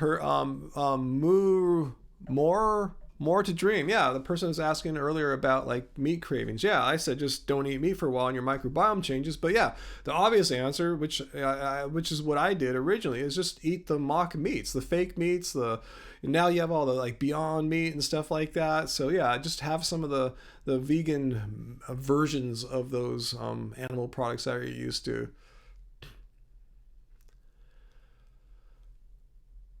Let's see. The campaigning, Natalie, it's going, man. It's busy, but I'm trying to figure out a way to balance life out a little bit better. I kind of went too hardcore on the campaigning work the past couple of weeks. I tell you, today I intentionally decided to not attend a local meeting to try to get the endorsement of the LA County Democratic Party. Probably because I saw no chance in getting it, but they're cool people. I like them, but I said I would. I figured I would have more. Get more out of my time by working on YouTube today. It's been tough for me to have time to do everything I want to do on YouTube. I haven't done a live stream since Thanksgiving, which is a sin for me. So I have to figure out what's the most effective way to use my time to reach my goals. And my goals are to spread the messages that I've been talking about the whole time here on Happy Healthy Vegan, the many benefits of a vegan diet, the healthful benefits, the environmental benefits, and the benefits of not needlessly killing animals. So yeah, I figured today would be a good day to come out and do a live stream. All right, so yeah, some more talk's been going on here. Wow, Race Lover makes videos? Wow, I never checked that out. Well, I gotta check that out because I want to see what Race Lover looks like, or just get some more clue as to this like mysterious enigma of a person that Race Lover seems to be. Cool. Garuja, get out there. Do some vegan outreach. Yeah, we all have our ways of doing it, and that's what I'm talking about. We all need to work hard and spread the message in the best way that we have. You know, I mean, through our natural gifts, our inclinations of how we like to communicate, go out there and spread the message.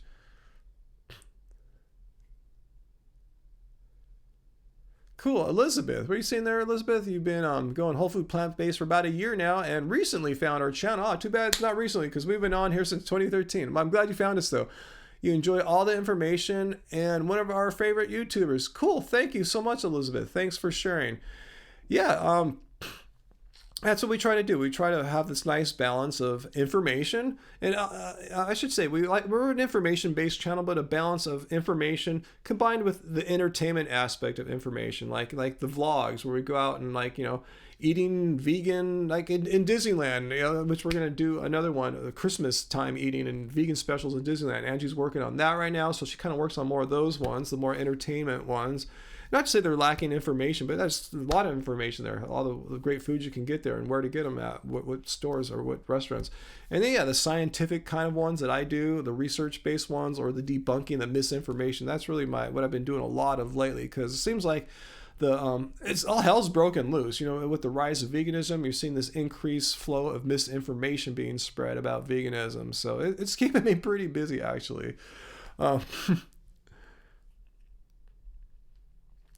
But thanks for sharing that there.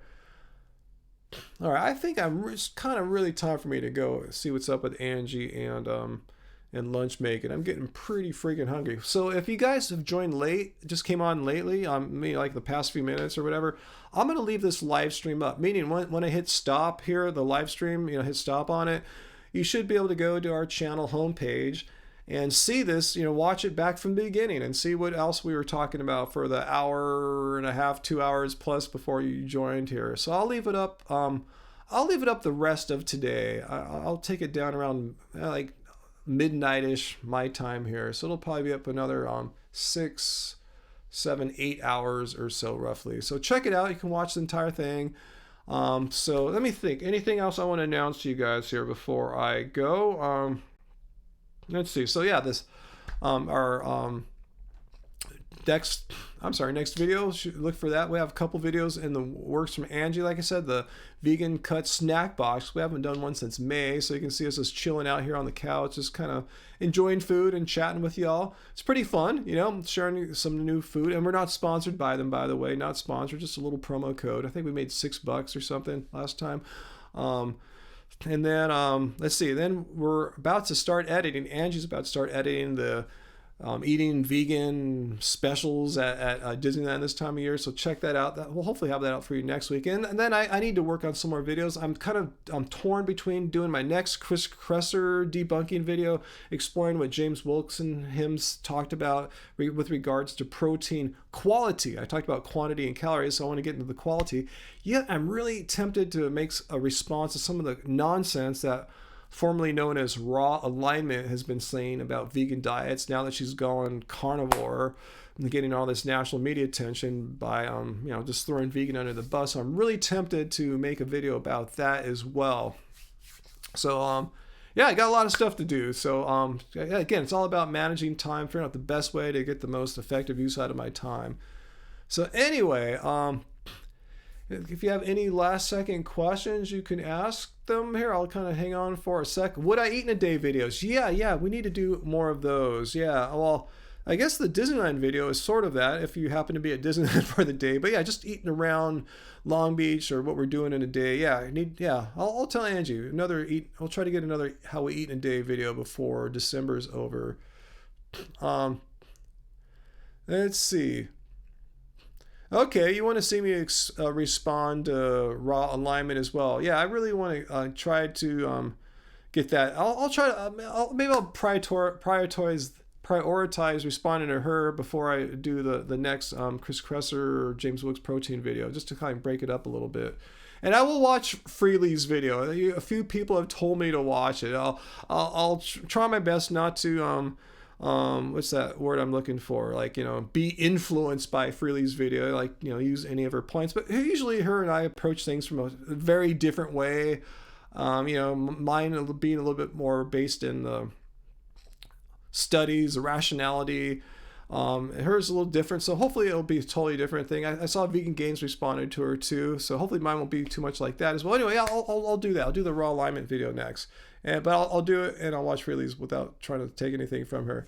So I guess that's it, guys. Our sale's still going to go on our website through December. Half off Keep It Carb Baby ebook, half off our CD, Life Goes On, and 10% off if you use the code Happy Vegan, all one word, Happy Vegan. 10% off the short sleeve black t-shirt, the tie-dye, and the pink or aubergine ladies tank top. So get some tees for Christmas. So anyway, guys, you guys have been really awesome. Race Lever, you've been doing this pretty much single-handedly, moderating like a beast. Usually Tracy or a few others on, but thanks, Race Lever, for sticking with me the whole time here. I really appreciate it. And I appreciate everyone being cool. Very low on the troll count today. And Angie hears me saying goodbye here probably, huh? Oh, yeah. Angie. Well, I was actually coming in to ask your opinion on how many minutes to set. Oh, I'll come in right now. I'll come in. I'll say Angie's going to say bye too. Aw. Well, bye, guys. Hope you had fun. It was a pretty long stream, huh? Yeah, pretty long. I didn't know if anyone was going to be on Saturday. I haven't done one on a Saturday for months, so this is my first time, and everyone was cool. It was a good success. All right, guys. So much love to y'all, and watch for a couple new videos next week. Vegan Cuts Snack Box, Vegan Disneyland, Christmas. I know, it's all fun and frolic. And I'll make my response to Raw Alignment's Carnivore fiasco. No, yeah. All right, guys. All right, thanks everyone. Thanks Race Lever for moderating like a beast. Much love to y'all. See us guys soon. These guys.